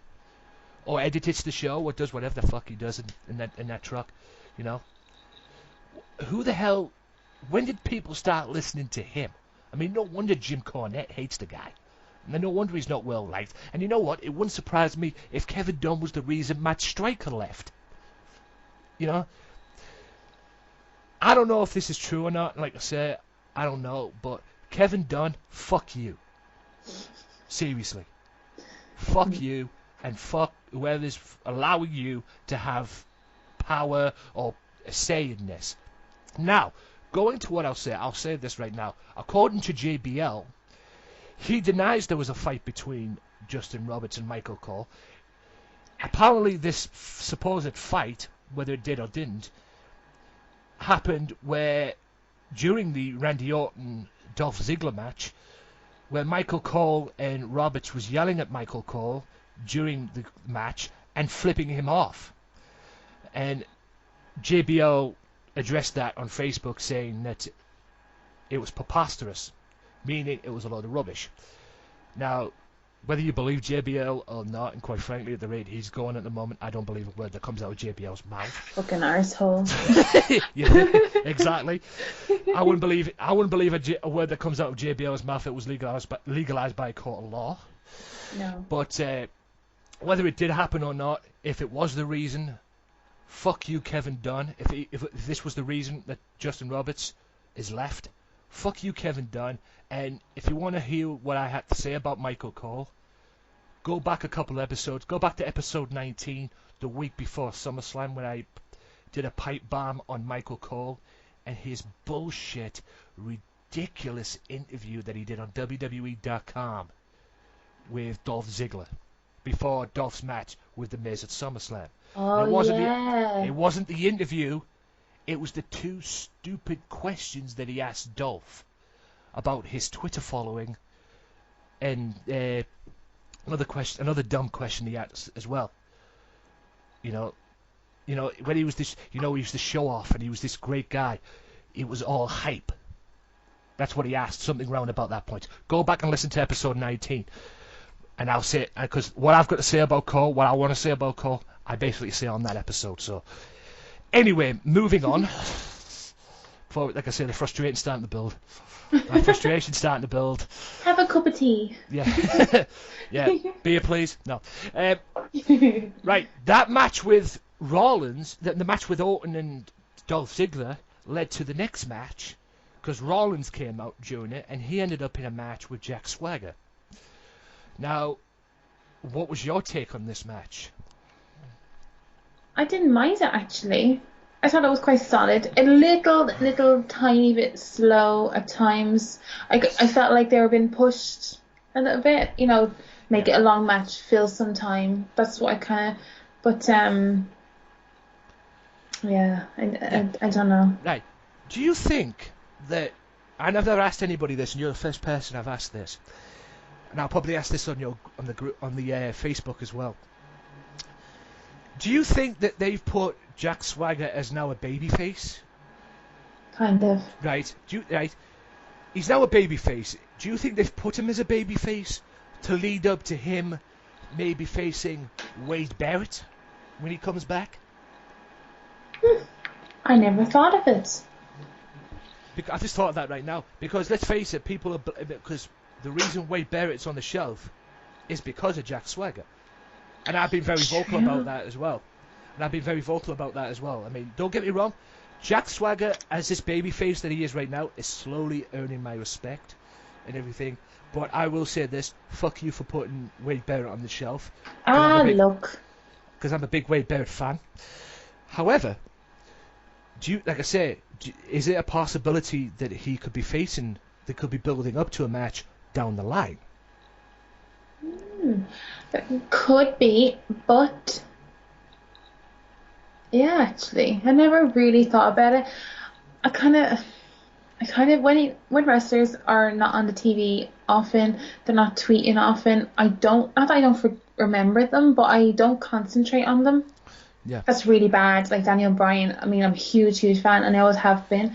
Yeah. But because I'm not seeing him very often, and he's whingy on Total Divas, I'm just kind of like, okay, stop. Yeah. Please stop it right now. Yeah. Daniel Bryan needs to get back in the ring quick. Well, he's out for longer now, so... Yeah, he's out for even longer now, which is a shame. It's the same with Wade Barrett as well. I mean, people saying that Wade Barrett's injury prone, which is complete BS to confuse with other people. And I miss Wade Barrett. I mean, like I say, I am a huge... And I wasn't a Wade Barrett fan at first. I'll be honest with you. I wasn't a Wade Barrett fan at first. But... You know, when he was the leader of the Nexus, he was a great heel. You know, a great heel leader, if you will. Why they took him out the Nexus, I don't know. Kevin Dunn. Wouldn't surprise me. I guess I was talking about this with Tim as well. It wouldn't surprise me if it was Kevin Dunn's idea to put CM Punk as the leader of the Nexus as well, which was a big epic fail. Nexus. More like straight edge society. Yeah, more like straight edge society. But anyway, Wade Barrett as well. But then he went on to this singles wrestler as well, and this I've got some bad news, and this push as well, and his theme musics and that. And he was like established in this, and it even made me believe this guy could be a future world champion. But many people now are thinking, you know, he's injury prone. Or at least they call him injury prone. I'm not one of them, by the way. Maybe he won't get that deserved world title shot or run that he deserves. But it seems what it is. It seems that, from what I'm seeing anyway, maybe they're building towards a Jack Swagger Wade Barrett match, possible somewhere down the line. Now, from that to what happened after the match. Because Seth Rollins won the match with a super kick that knocked out the Real American to get the victory. But after the match, Orton came out, and during the match as well, Orton returned the favour. Orton came out during the match as well, just like Seth did in his match. And Orton, after the match, slithered into the ring, looked at Rollins, said, "Watch this," went up to Jack Swagger, turned him round, and RKO'd him. Now, I asked this to Tim, and I'm going to ask this to you. We talk about the babyface turn, the possible babyface turn with Orton. Can you see a match between Seth Rollins and Randy Orton somewhere down the line? Maybe at WrestleMania? Yeah. Yeah. I thought that months ago. Yeah. I don't know if I tweeted it out before, but I definitely thought about it in my own little head. Yeah. Going on. I could see that. I could see a good feud as well. Yeah. I do think they would be good. Yeah. Despite there's all this situation of when, and all this big question of when Rollins is going to cash in Money in the Bank. You know, there's also, I mean, according to Tim, he thinks it's going to be at WrestleMania. Whether that or not remains to be seen, but yeah, I would love to see Seth Rollins, Randy Orton, somewhere down the line, maybe at a WrestleMania. But we'll just have to wait and see on that. I think it'd be more of a SummerSlam thing. I don't think they're not ready to finish this Rollins and Ambrose thing yet. Yeah. And if you think about it, it's the only thing keeping people going, Ambrose versus Rollins, so they need to capitalize on that a bit longer because so many big ones are out, Yeah. Do you think that I was going to say, you bring that up. I mean, normally cage matches in the past, if you're a fan of wrestling in the past, normally cage matches, i.e. Hell in a Cell matches as well, have been the problem. Have been the battleground, so to speak, to end feuds. They build up this feud and everything, and then the one match that they have, it ends in Hell in a Cell. Take Shawn Michaels and Triple H back in the day, for example. Yes. Right. Do you think that they would? Do you think they can? I mean, you've already said it, but do you think they can continue with the feud with Rollins and Ambrose after it? And if so, if it comes down to that in the long run, when can you see the Rollins and Ambrose feud ending, or when would you like to see it end? Kind of think I'd like to see it end around Royal Rumble time. Look, if I had my way, it would always be a match every week because they do work so well together, and I like how they switch up the moves and the ring set that they're using every match, Yeah. But they're going to have to obviously separate them at some point, and I think it will be Royal Rumble time-ish, kind of, and I think that's time enough, Yeah. I think, I totally agree. I mean, if they did extend this feud a little bit longer after it, so I wouldn't be complaining.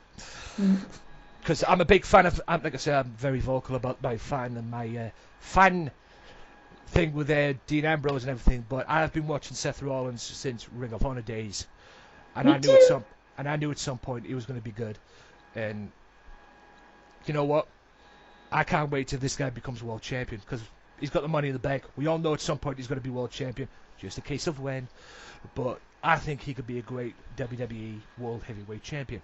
He still has a while to go. Oh, yeah. He still has that little bit while to go as well. But, I think he could be a great WWE Champion. But at the end of the day, that's us saying it. Question is, will WWE see it? Let's hope so. Before I go to the next match, I brought this up with Tim. I just want to give your opinions on it as well. Dean Ambrose, the boss, did an interview backstage with his girlfriend. Renee Young. Lucky bitch. Now, I asked this question with Tim. Did you think at some point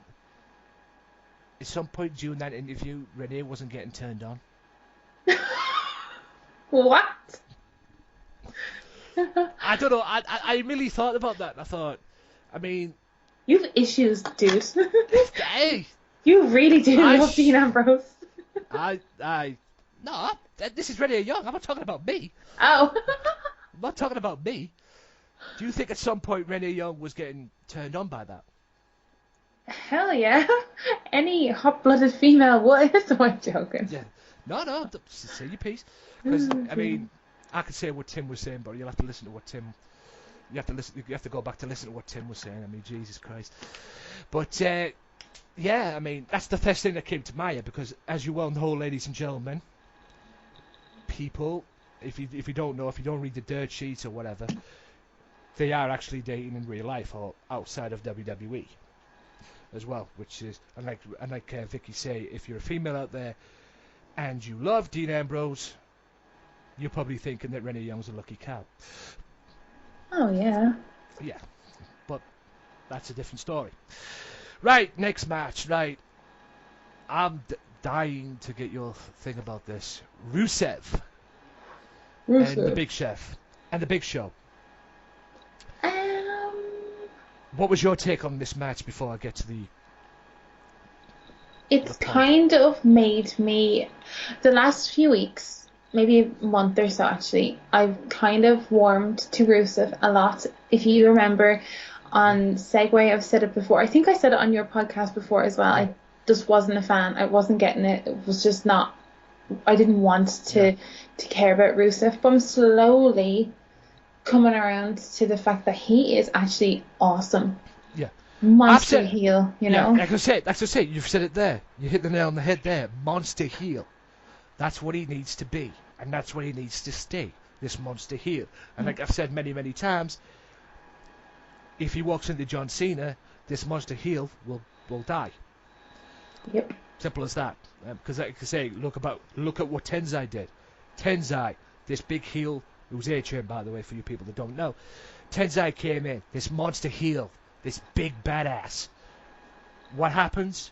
He gets his big push as a monster, walks right into Cena, done. John Cena sucks. John Cena sucks. Yeah. I've got no beef with John Cena, but the only thing I don't like is his portrayal of him being Superman. It's getting on my nerves now. It's seriously getting on my nerves. And I could go for an example, going back to what SummerSlam, where John Cena got his butt whooped by World Heavyweight Champion Brock Lesnar. The famous Brock Lesnar beatdown, as you'd probably now call for many people. I can't remember what move he used. Was it a German suit? Oh yeah. 16 sorry. German suplexes. I was 16 trying to be German funny. It didn't work. Oh damn! I killed my own joke. Yeah. 16 German suplexes. Eat, sleep, conquer, repeat. That phrase didn't ring any truer than when he related the 16 suplexes. But the thing I got was, let's face it, Lesnar beat the crap out of him. 2 weeks later, Cena's back on Raw, confronting three legends in a debate whether or not he should get back in the ring with Lesnar. And now Lesnar's nowhere to be found. And Lesnar's nowhere to be found, and all you've got is Cena confronting these three legends about we're arguing whether or not he should get back in the ring with Lesnar. Ridiculous. Yeah, it's ridiculous. And also it's ridiculous because Vince McMahon, I mean, at the end of the day, John Cena's human. Okay? He's done what he's done with the wrestling, and I respect him for that. But even I'm starting getting sick of the Superman gimmick now. I mean, the guy gets his ass whooped at SummerSlam, 2 weeks later, he's back on Raw. Yeah. Really? No. Don't work. But we all know whose fault it was. It's made it crystal clear. It was Vince McMahon's idea to bring him back because he didn't want to lose his momentum. Portraying himself to these kids and shit like that. Losing his merchandise power or whatever.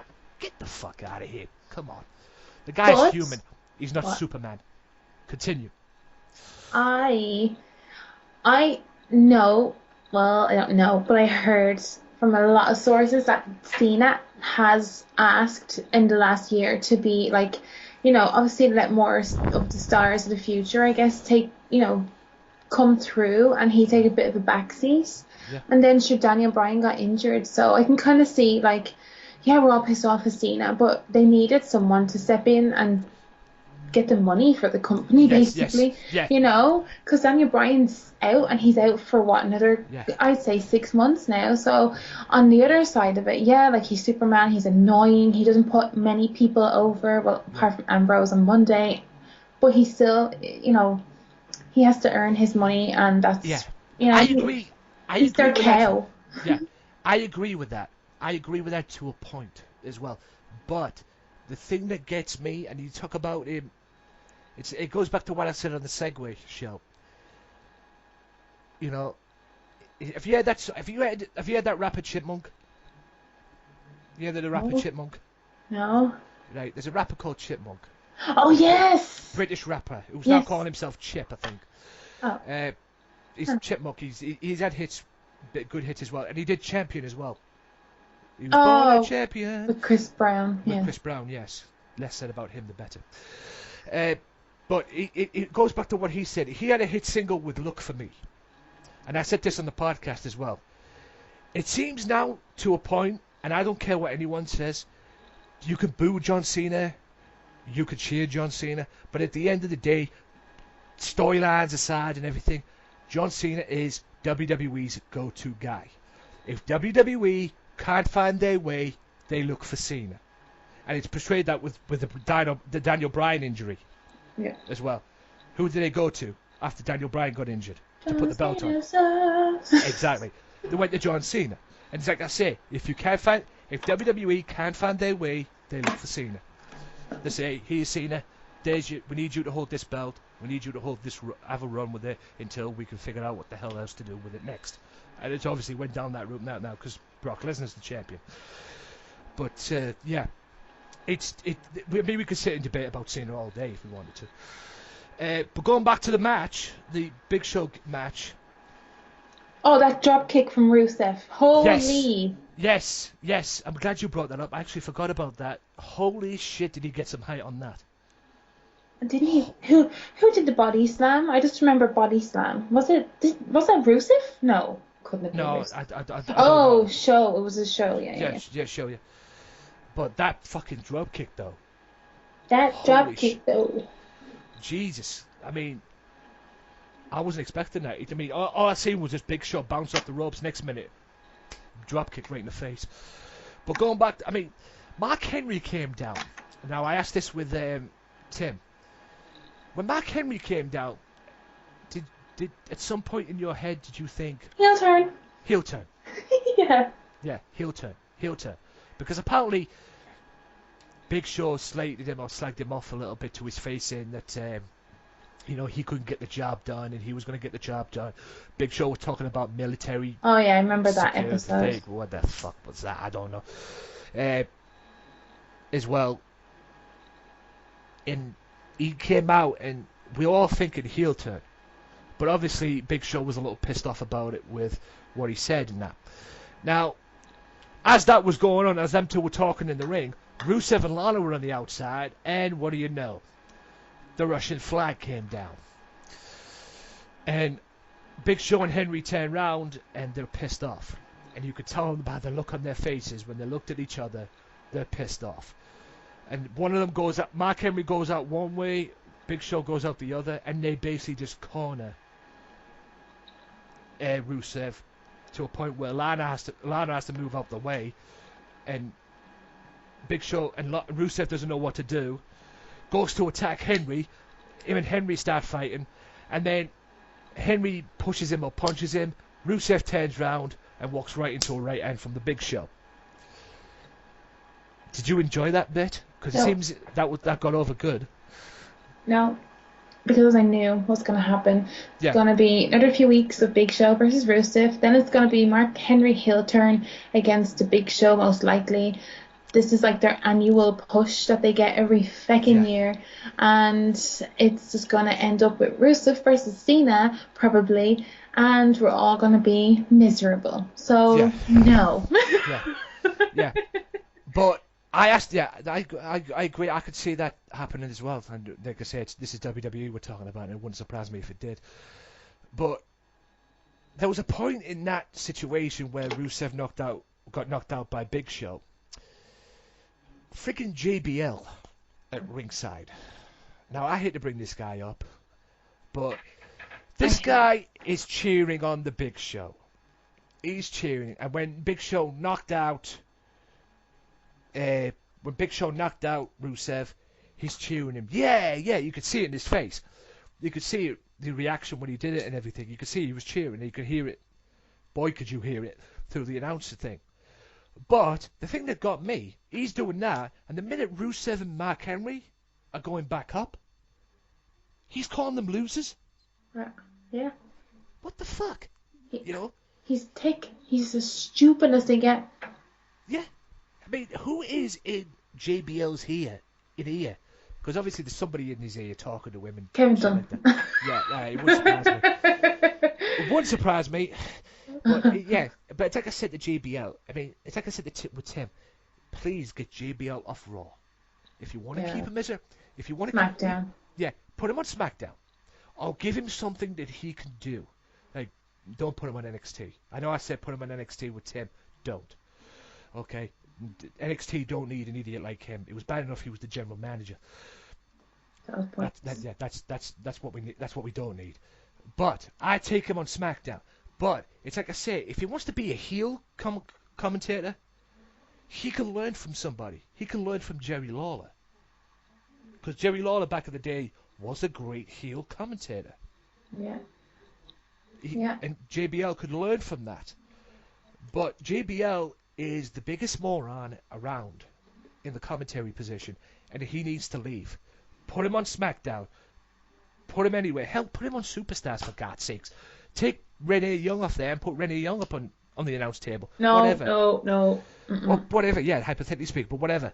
But for fuck's sake, just get him off Raw. He was only brought back to Raw to fill in for Lawler when Lawler had his heart attack. True. And he was decent. And he was decent.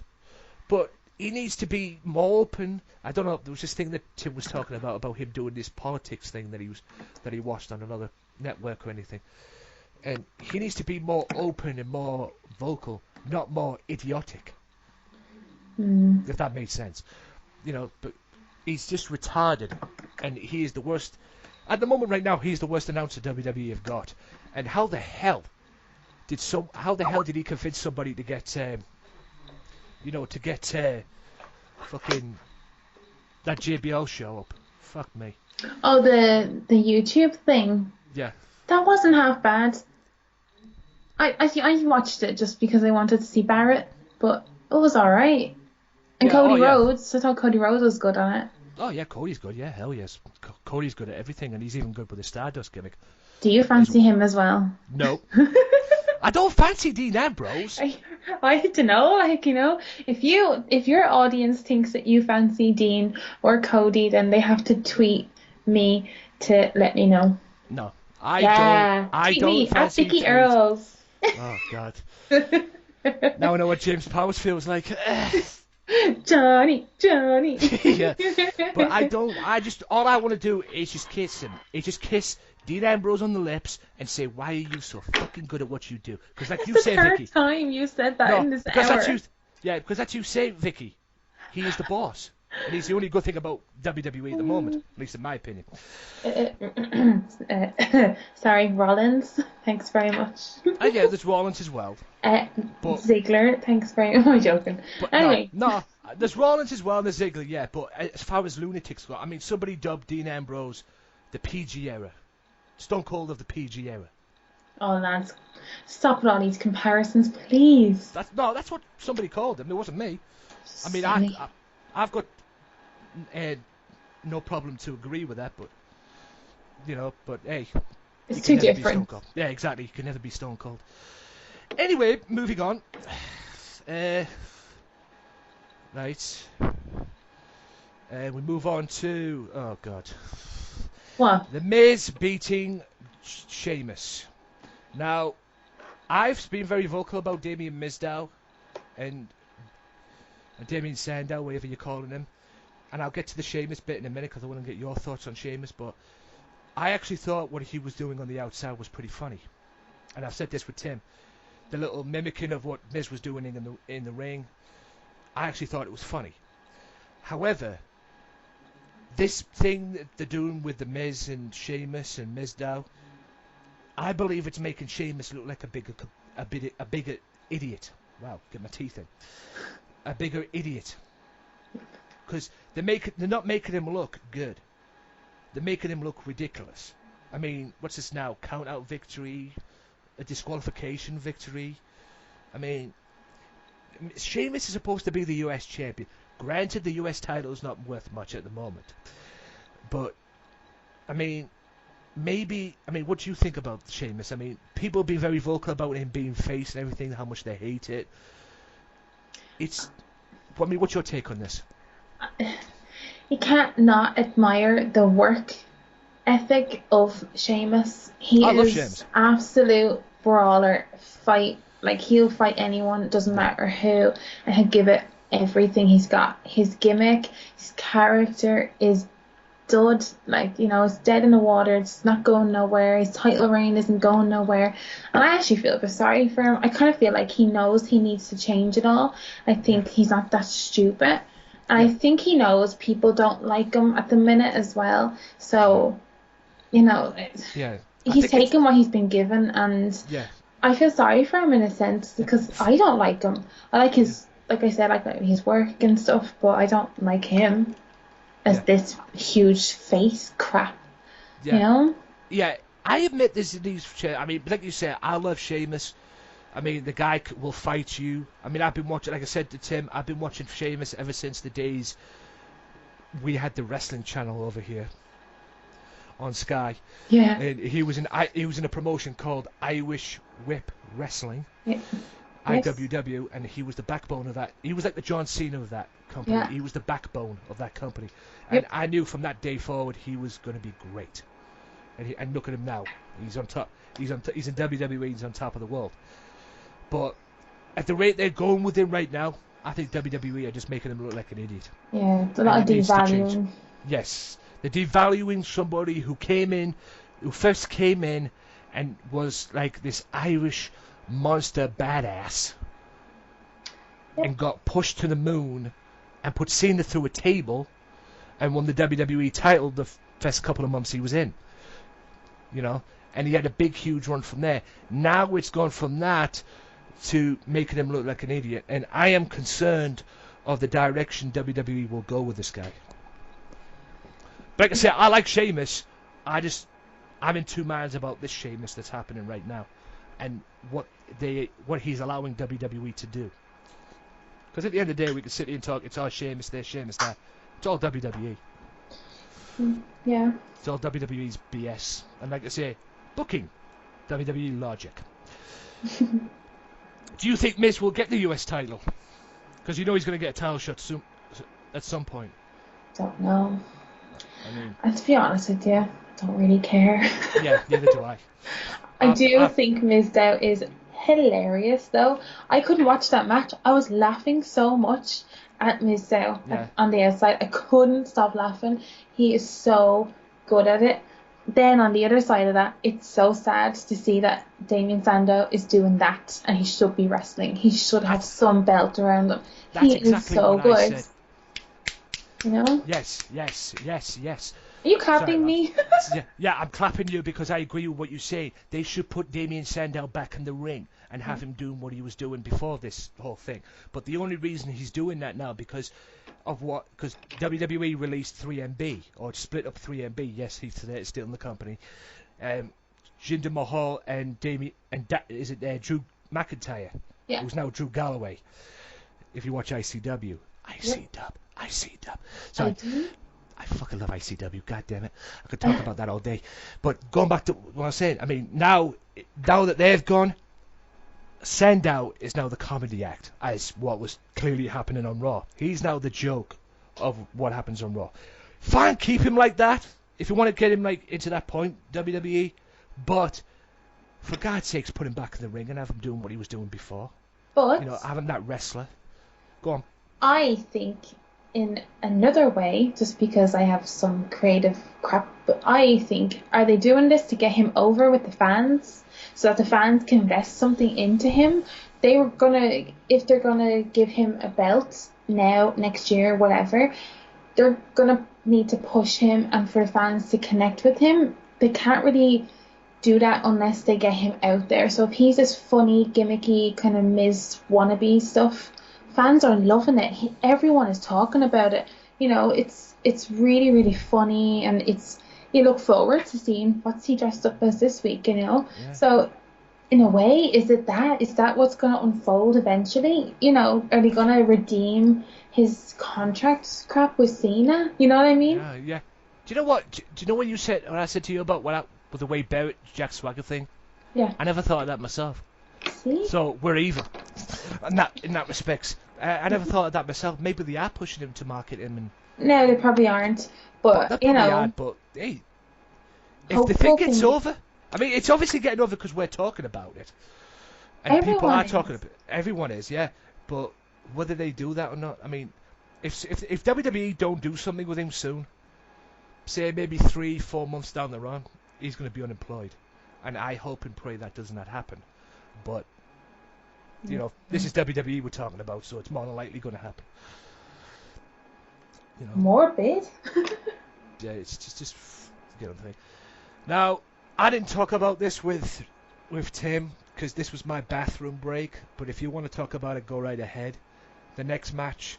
No. 6-man tag, diva tag, Total Divas. On to the next twins. one.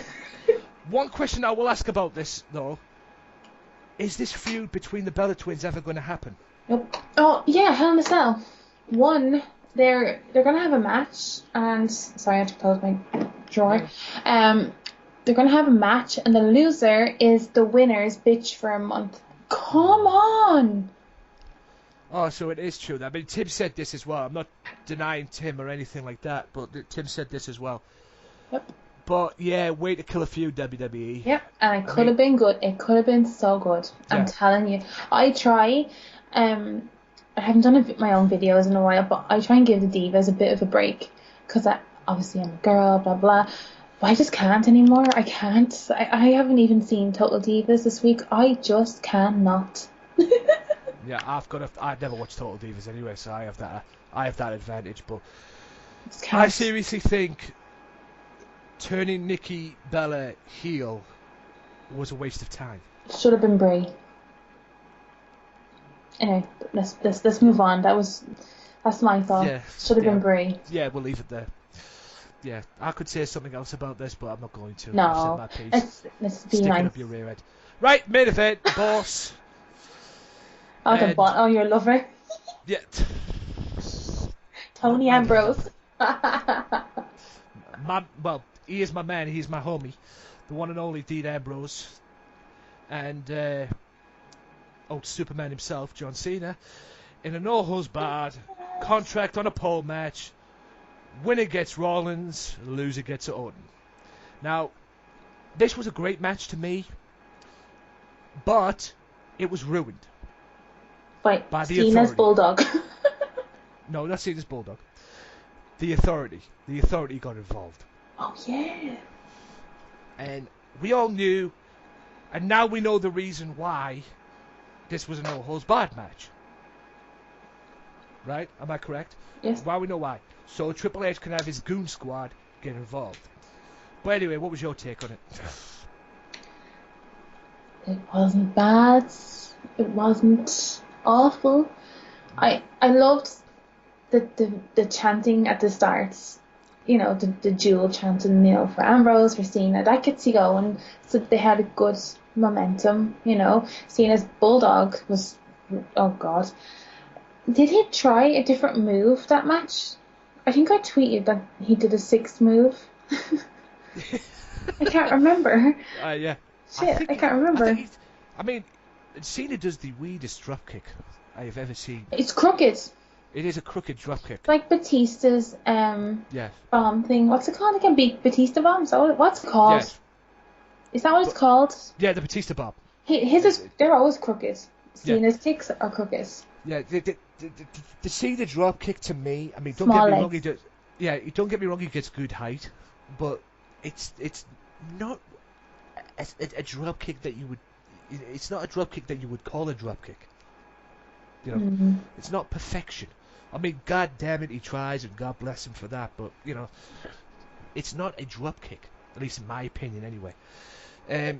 But yeah, it got to a point where the authority got involved, and Cena was beating up the authority and Ambrose and that, and more on that little bit later on. And then it got to a point where Cena was in the ring, and I believed he EAA'd. Oh God, EA. Kane. EAA'd Kane. Goes to. He looks around again, and then looks around and sees Dean Ambrose Doing a You Can't See Me. with the contract, That was doing a You Can't See Me, awesome. and then pulling down the contract and getting what he wanted and what everybody wanted was Rollins and Ambrose. Amazing. Tremendous.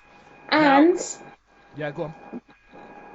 I know we said earlier about I think I said it earlier about the whole it was pointless Cena being involved in this feud and stuff. But now, in hindsight, I'm definitely more excited for Hell in a Cell. Yeah, which leads to my question. Now, we all know in retrospect, looking at this Hell in a Cell match, these two Hell in a Cell matches, we all know the one that everybody wants to see, if you had to pick one that everybody wants to see, is the Rollins-Ambrose match. But do you think that the scene? I mean, we all know the Rollins-Ambrose match is going to steal the show. That's a done deal. That's got the potential to steal the show. But do you think this Orton and Cena match can be on that same level? No. Actually, no. Yeah. Because I mean, we all know we've all seen Cena versus Orton before. We've all seen that 600 and got up those times, and even though their match was at TLC, and Tim brought this up as well, their match at TLC was supposed to be their final encounter. Except they're doing this now. Whether it was a final encounter involving the world title, I don't know. But can you see this match? Taking the Rollins and Ambrose thing aside, can you see the Cena match and Orton in Hell in a Cell, gets, maybe that recognition that he deserves? Obviously, it's not going to get anything from the any like recognition of a level of an Ambrose and Rollins match. But do you think people are going to care about this? Because let's face it, it's a who cares match.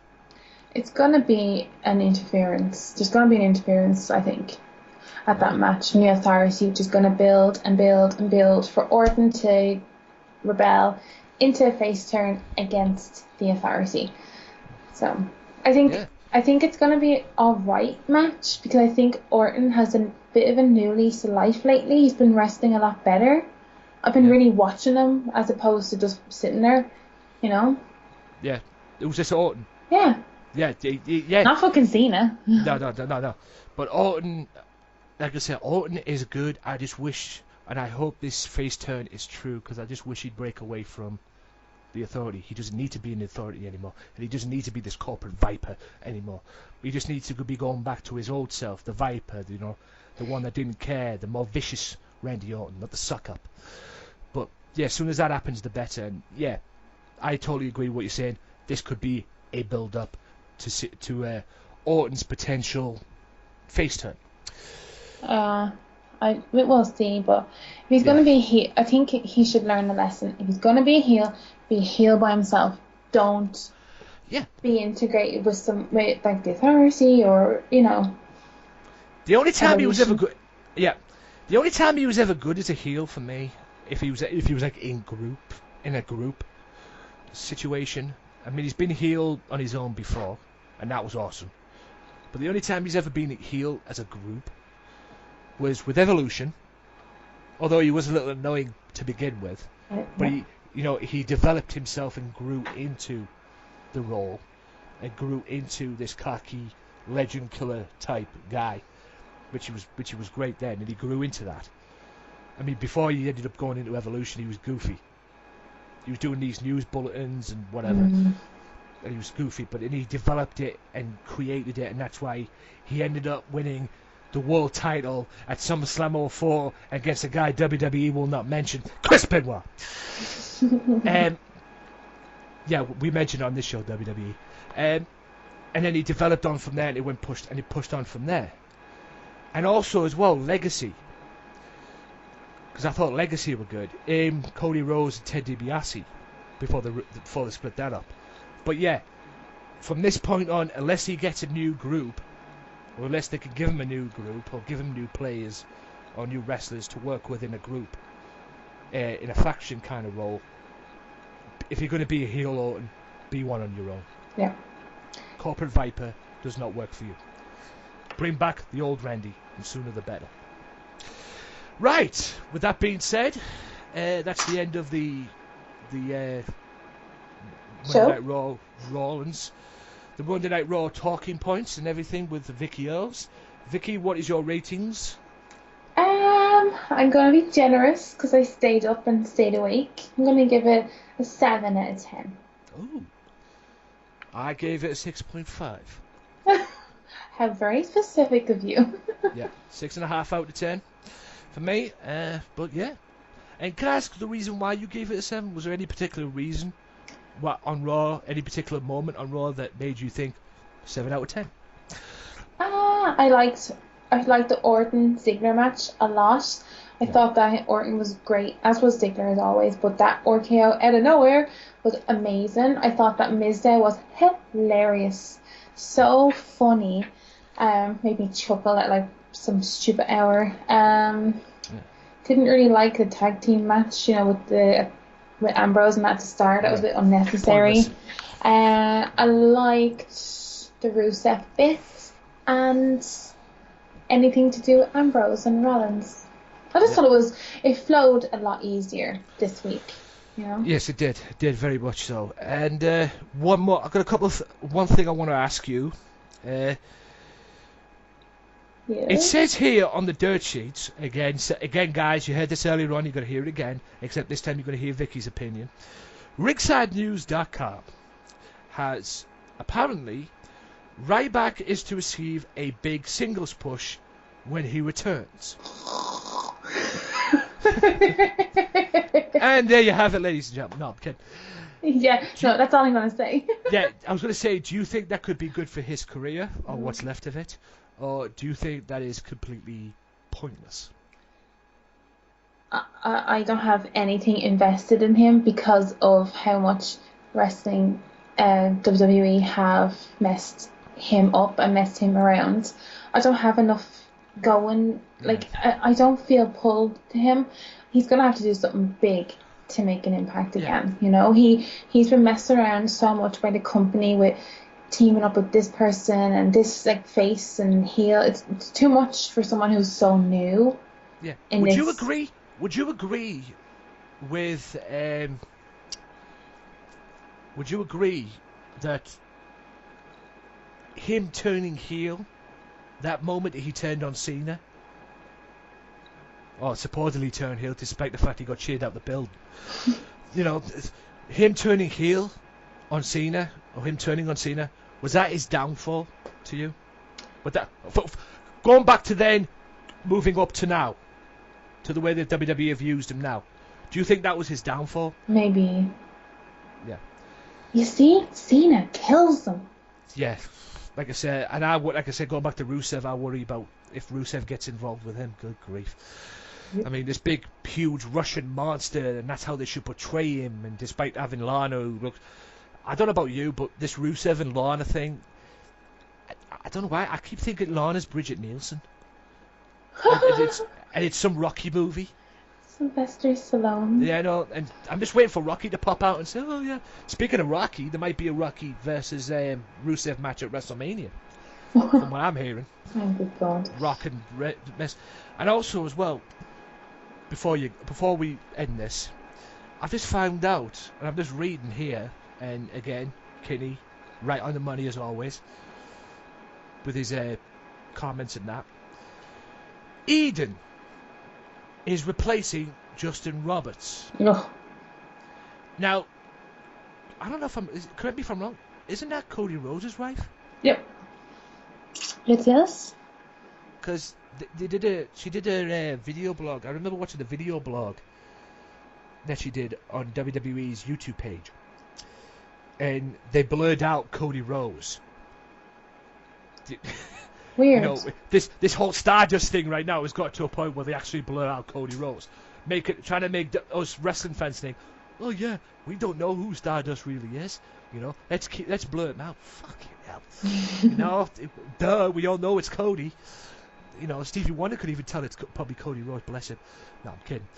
But this Eden replacing Justin Roberts, do you think she'd be? Do you think she'd be good? Good? Do you think she can be good? She's still too new. She does a bit of NXT. She's not bad, but she's not Justin. She's not Lillian. You know, I really don't know what they're gonna do. I guess I have to watch Raw to see, but it's a very poor decision. Yeah. You know, and if it is anything to do with Cole, seriously, Cole. Or Kevin Dunn. Dick. Yeah, Bucky Beaver. Thank you, Jim Cornette. Love you, Jim. I love Jim Cornette. Yes. I could listen to Jim Cornette shoot all day, especially when he talks about John Laurinaitis. But anyway. I love Alice as well, Alice Radley. Yeah. Oh, my God. She's awesome. Yeah. Yeah, Jim Cornette. Them, just beautiful. It's I mean, you can never get bored of listening to what Jim Cornette says, trust me. If I can get him on this show, holy moly. That would be a show to talk about, believe me. Yeah, but, I mean, with all this as well, Lillian is staying on SmackDown, which is bullshit, to be honest. I mean, what they should do, in my view, put Eden on SmackDown. Yeah, bring reverse Lillian it. to Raw. Yeah. Bring Lillian to Raw. But hey, that's my view. That's your view, and we don't matter. We don't matter if you know what WWE's thinking. But with that being said, ladies and gentlemen, that's going to wrap this up. I'm going to go to another break, and then when we come back, I will talk about TNA. like I said, but you know, sorry for the reshuffling of the schedule, guys, if you're getting a little confused, but we had to get Vicky on. I had to make room for the Irish commodity, and I did. Yeah. So, with that being said, Vicky, this is your piece to say where they can find you and where they can get in contact with you and whatever. You just tweet me at Vicky Earls, add me on Facebook and become a member of my new group. Yeah. Yeah. Only if she adds you, by the way. Exactly. Or if you, I don't know, I think you can join it if you follow me on Facebook. I don't know. I have to figure that out tonight. Yes, figure that out. And also, as well, while you're there, send me some of your rules as well, so I know what to add and what not to add, and what to promote and what not to promote, please. Yeah, okay. Yeah, it's just a little confusing. I mean, I understand you don't want spam. Nobody wants spam. Yeah, it's just, no one likes it, so. Yeah, I can understand that, and I appreciate that. It's just, you know, send me a little bit more, you know, information so I know what I'm doing and know what not to do and when to do and how to do and all that. It's just, but like I said, I agree with what you're saying as well. Nobody likes spam, and believe me, I'm getting plenty of that on Twitter. Yeah, same. I've had to mute a few people, and it's like, shut up. Yes. Don't give a fuck. You know, people sending me free following and free follow Twitters on Twitter and all that. Am I that desperate? No. Seriously, am I that desperate? Do I give a monkey's nutsack about what you're sending? You know, if it's nothing about the podcast, if it's nothing about wrestling or video games or Middlesbrough or whatever, I could care less. Middlesbrough, you poor man. I'm joking. I was going to say, I work there. I've never been there. I'm a tiki bitch. Wow. Well, you're missing out, that's all I'm saying. I'm sure. Yep. But with that being said, that was about as relevant as Gordon Ramsay's hairstyle the other night. But, love Gordon. I'm obsessed with Gordon Ramsay. Ask anyone. I love the man. Yeah. I love Gordon too, but that hairstyle caught me off guard the other night. I think you love a lot of men. It's not a basically love kind of thing, it's respect. And respect matters, just like wrestling matters. But with that being said, ladies and gentlemen, that is the end of this. I will go to another commercial, and then we'll come back and I'll do the TNA interview, TNA main points, and SmackDown main points, and whatever else I've got to say about the world of professional wrestling, as I do on this show. You should know that by now. Also coming soon as well, I might as well say this here as well. Is it Nadia Safia? Will be doing an interview with me. It's just a little problem at the moment right now of trying to get her on and when's the perfect time to record the interview. So Nadia, if you're listening, I know you've said you wanted to do the interview and that, and you know, be on the show and everything, and then you go away and don't reply to me back. I'm not mad at you. Everybody's busy. Okay, just to say, everybody has their busy schedules and busy in their own life and what they're doing and all that. So the interview is still there. I'm not going to be bitter about it. I'm not bitter about anything. I don't care when we do the interview, as long as we do it. Just to let you know. Yeah. But with that being said, thank you, Vicky, for coming on. No, thanks. Thank you. More than welcome to come on anytime, as you well know that. You can just come on anytime you want. And hopefully we can get you back on early as possible. But with that being said, ladies and gentlemen, we'll go to a break, and I will be back with TNA's main.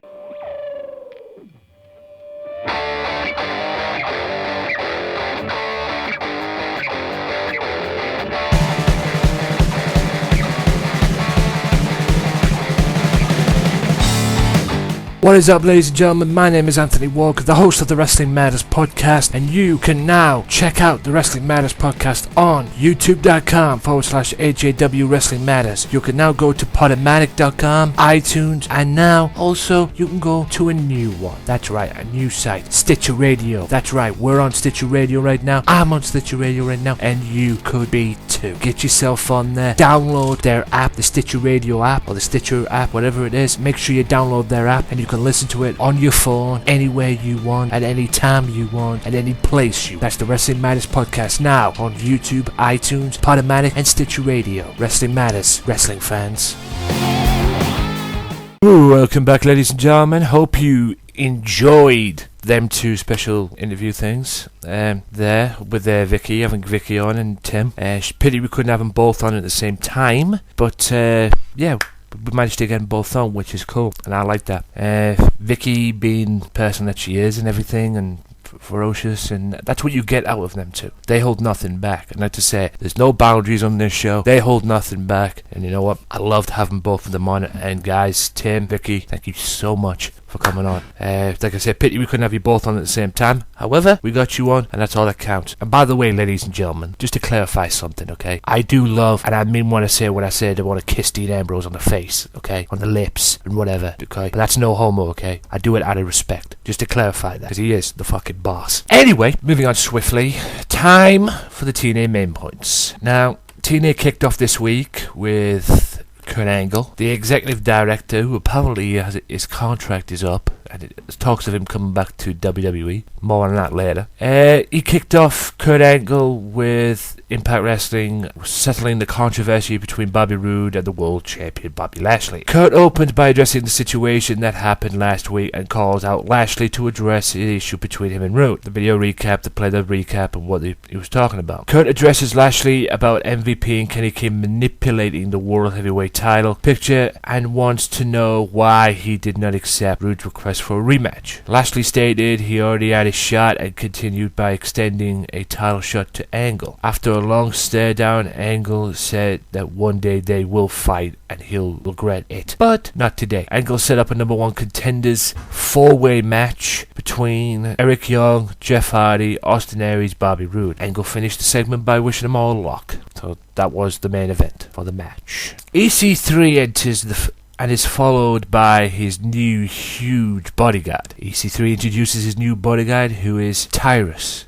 Now, for those of you that don't know, it's Brodus Clay. EC3 addresses Rockstar Spud, who say he'll never see it again, then moves on. EC3 moves on to address the main reason he there, which he is to hold Bully Ray accountable for his actions and be removed from the Hall of Fame. Oh god. EC3 touches on how he is undefeated and how nobody will ever defeat him. Devon comes out after hearing this and confronts EC3 for all his talk. Devon makes him aware of the fact that he hasn't beat him. Devon challenges EC3 to a match, but before he even made it to the ring, Bram beats Devon with a metal lid and continues to attack him before leaving the arena. What the heck that was about, ladies and gentlemen, I do not know. And the main event of the evening. The match kicks off with Austin Aries taking the fight to Hardy. Right at the offset, Hardy and Aries end up outside the ring, and Young and Roode lock up in the ring. Aries makes his way back in, but both Aries and Roode end up getting knocked outside the ring, and Young faces off against Hardy. As Hardy attempts to go high risk, Aries stops him and then they fight on the ropes. As Aries attempts to go high risk against Hardy, Roode stops him and ends up pushing him off the top rope onto the mat, leaving Young and Aries to face off, which leads to Young making a dive on Roode to the outside of the ring. Hardy managed to take down Roode and Young through jumping off the back of Aries onto the floor, but this is promptly followed by Aries taking out all three with a dive. A count out is initiated, but Young managed to slide in and stop the count. All men exchange blows, but between the four of them, none of them managed to take the advantage and no elimination happened. Young was able to land a DDT on Hardy but could not get the 3 count. Young was able to unleash a series of offenses and went to the top rope, but Roode stopped him. However, this ended up leading to an amazing double suplex from Hardy. However, he could not pick up an elimination. The first elimination finally happened in what seemed to be an unlikely situation where Roode gave Young a Roode bomb into a pin attempt, while at the same time Aries brain busted Hardy into a pin, resulting in a double elimination. Now, yes, they are rivals, ladies and gentlemen. I just want to pick something up. Yes, they are rivals, and they're going for the world title. Correct me if I'm wrong, but weren't Roode and Aries a tag team at one point? Just asking that. Roode and Aries are facing matches, starting out with a flurry of exchanges and dominance changes in true contender fashion. Rude and Aries exchanged submission holds, trying to make the other tap. Aries was able to gain dominance for a time, but Rude was able to get Aries into a position for the Rude Bomb, which allowed him to pick up the win and become the new #1 contender. And this coming week on Impact, this coming Wednesday on Impact, will be the official contract signing of the rematch between Rude and Lashley. So we shall see what happens. SmackDown main points, ladies and gentlemen. Seth Rollins kicked off SmackDown embracing the view that he was a sellout and making it clear that was one of many reasons he is the future of the WWE. Then in his whirlwind match against Dolph Ziggler, a direct result from Rollins' Raw assault 4 days earlier, Mr. Money in the Bank overcame the show off with a curb stomp. When Dean Ambrose emerged after the bell to discuss what plans he has to do, or is going to do, to his former brethren in the Shield inside Hell in the Cell, Corporate Kane emerged with a chance to make a match between him and Dean Ambrose tonight. After Big Show shared another story from their close friendship on the road, the world's largest athlete asked Mark Henry to let him overcome Rusev all by himself at Hell in the Cell. Despite reservations, the world's strongest man agreed. When Rusev and Lana emerged, the Giant launched a verbal assault that made it clear that everybody better brace themselves for an international showdown October 26th. Interested to see how that comes out, to be honest. I mean, will Rusev finally get what he deserves? Or what he has coming to him? Guess we'll find out October 26th. And now to the main event. When Seth Rollins attacked Dean Ambrose, forcing the referee to call for the bell in the Lunatic Fringe match against Corporate Kane, it looked as if the unstable superstar would suffer a curb stomp onto the chair. Ambrose was able to evade the assault by his Hell in the Cell opponent at the last second, though nearly nailing Rollins with a chair before lambasting Kane. He won that by DQ. It'll be interesting to see what happens on Raw next this coming week. We all know now it's Rollins and Ambrose and Hell in the Cell. I'm interested to see what happens on Raw this week. Very interested. With that being said, ladies and gentlemen, I will be back with my views and opinions in the world of professional wrestling right after this. Stay tuned. You know, I've been waiting on this my whole life.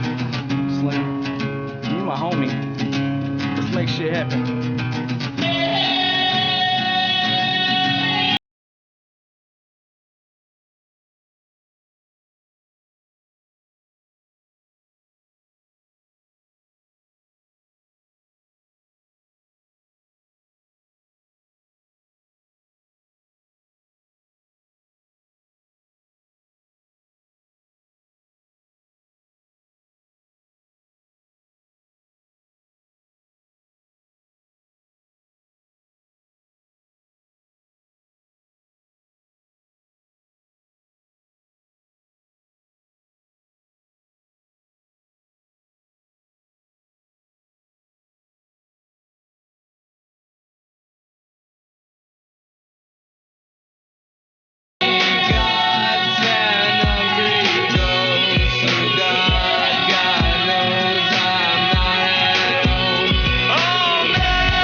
I find myself at the end of the road and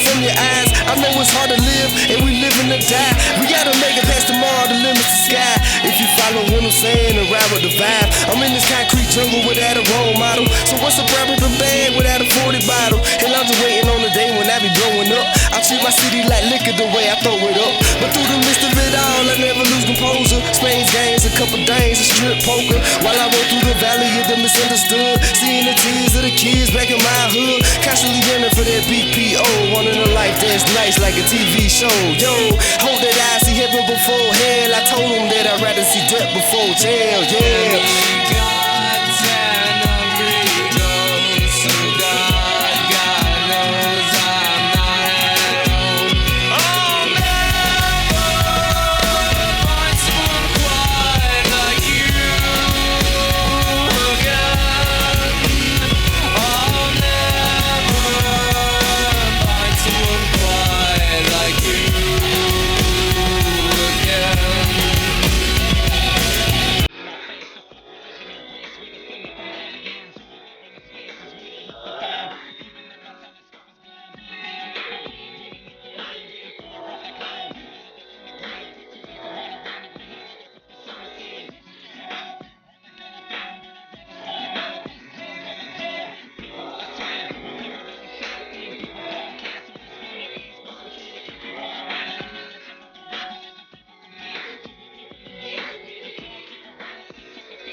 Oh, welcome back, ladies and gentlemen. Why did I do that for? I don't know, but hey, welcome back. Before I get on to the main viewpoint of what I've got and everything, check out the Attitude Air program, podcast, okay? They're on a radio program, they're on a radio show in Ireland, a radio network in Ireland, which is a non-profit organisation, and, excuse me, and also check out their show, which is on Mixcloud and Soundcloud as well, and follow them on Twitter at The Attitude Air as well. These guys are good.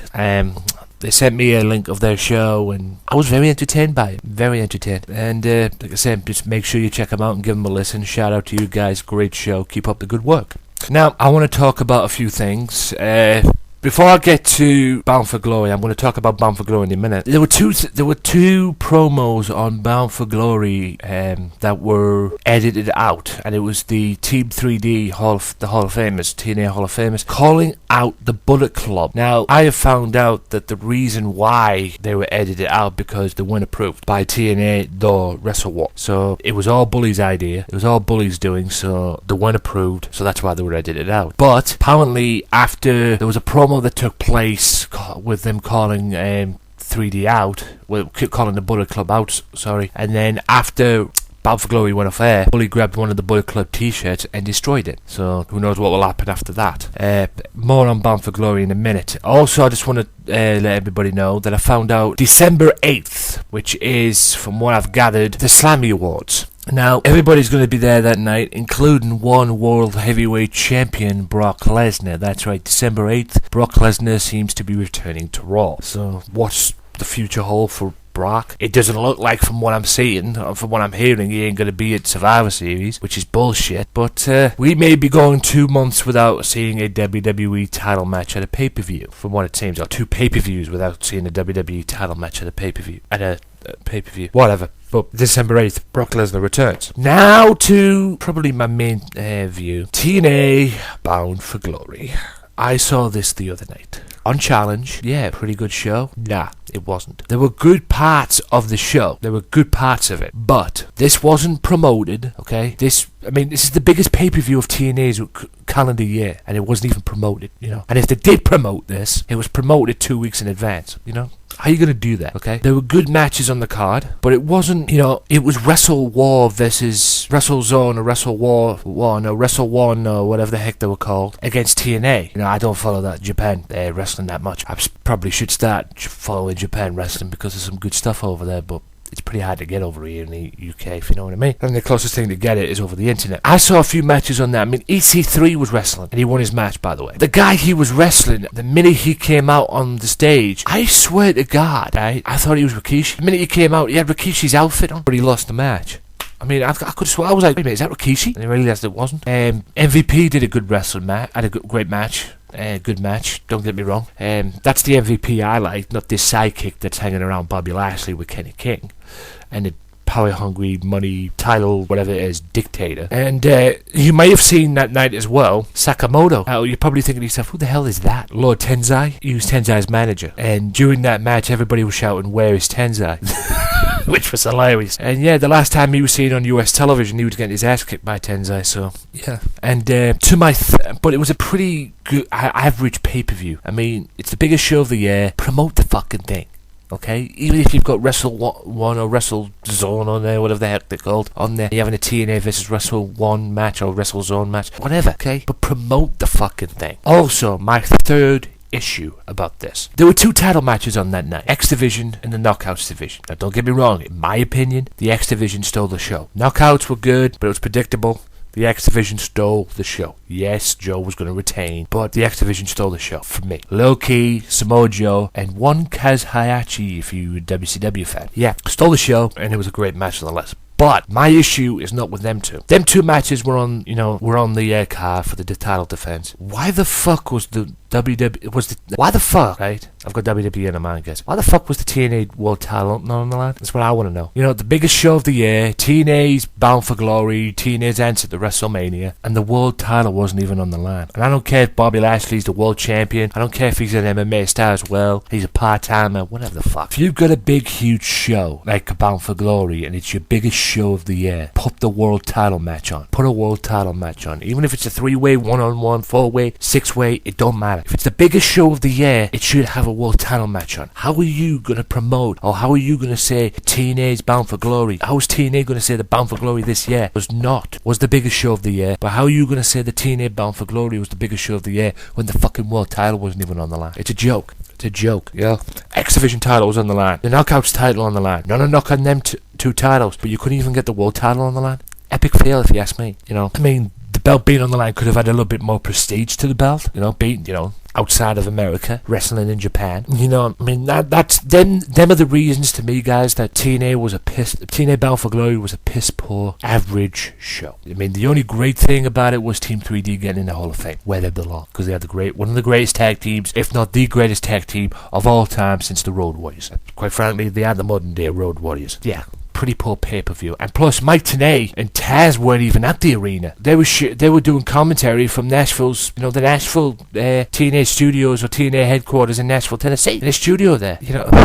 Poorly promoted, poorly organised, and quite frankly, poorly run, my opinion. And how are you going to call TNA's Bound for Glory this year anyway, the biggest show of the year, when the world title wasn't even on the line? Makes no sense. But, ladies and gentlemen, with that being said, that is the end of this episode of the Wrestling Matters podcast, episode 29. Hope you've enjoyed it. Tune in next week for a Halloween edition, ladies and gentlemen, a Halloween edition of the podcast. So until next time, ladies and gentlemen, goodbye.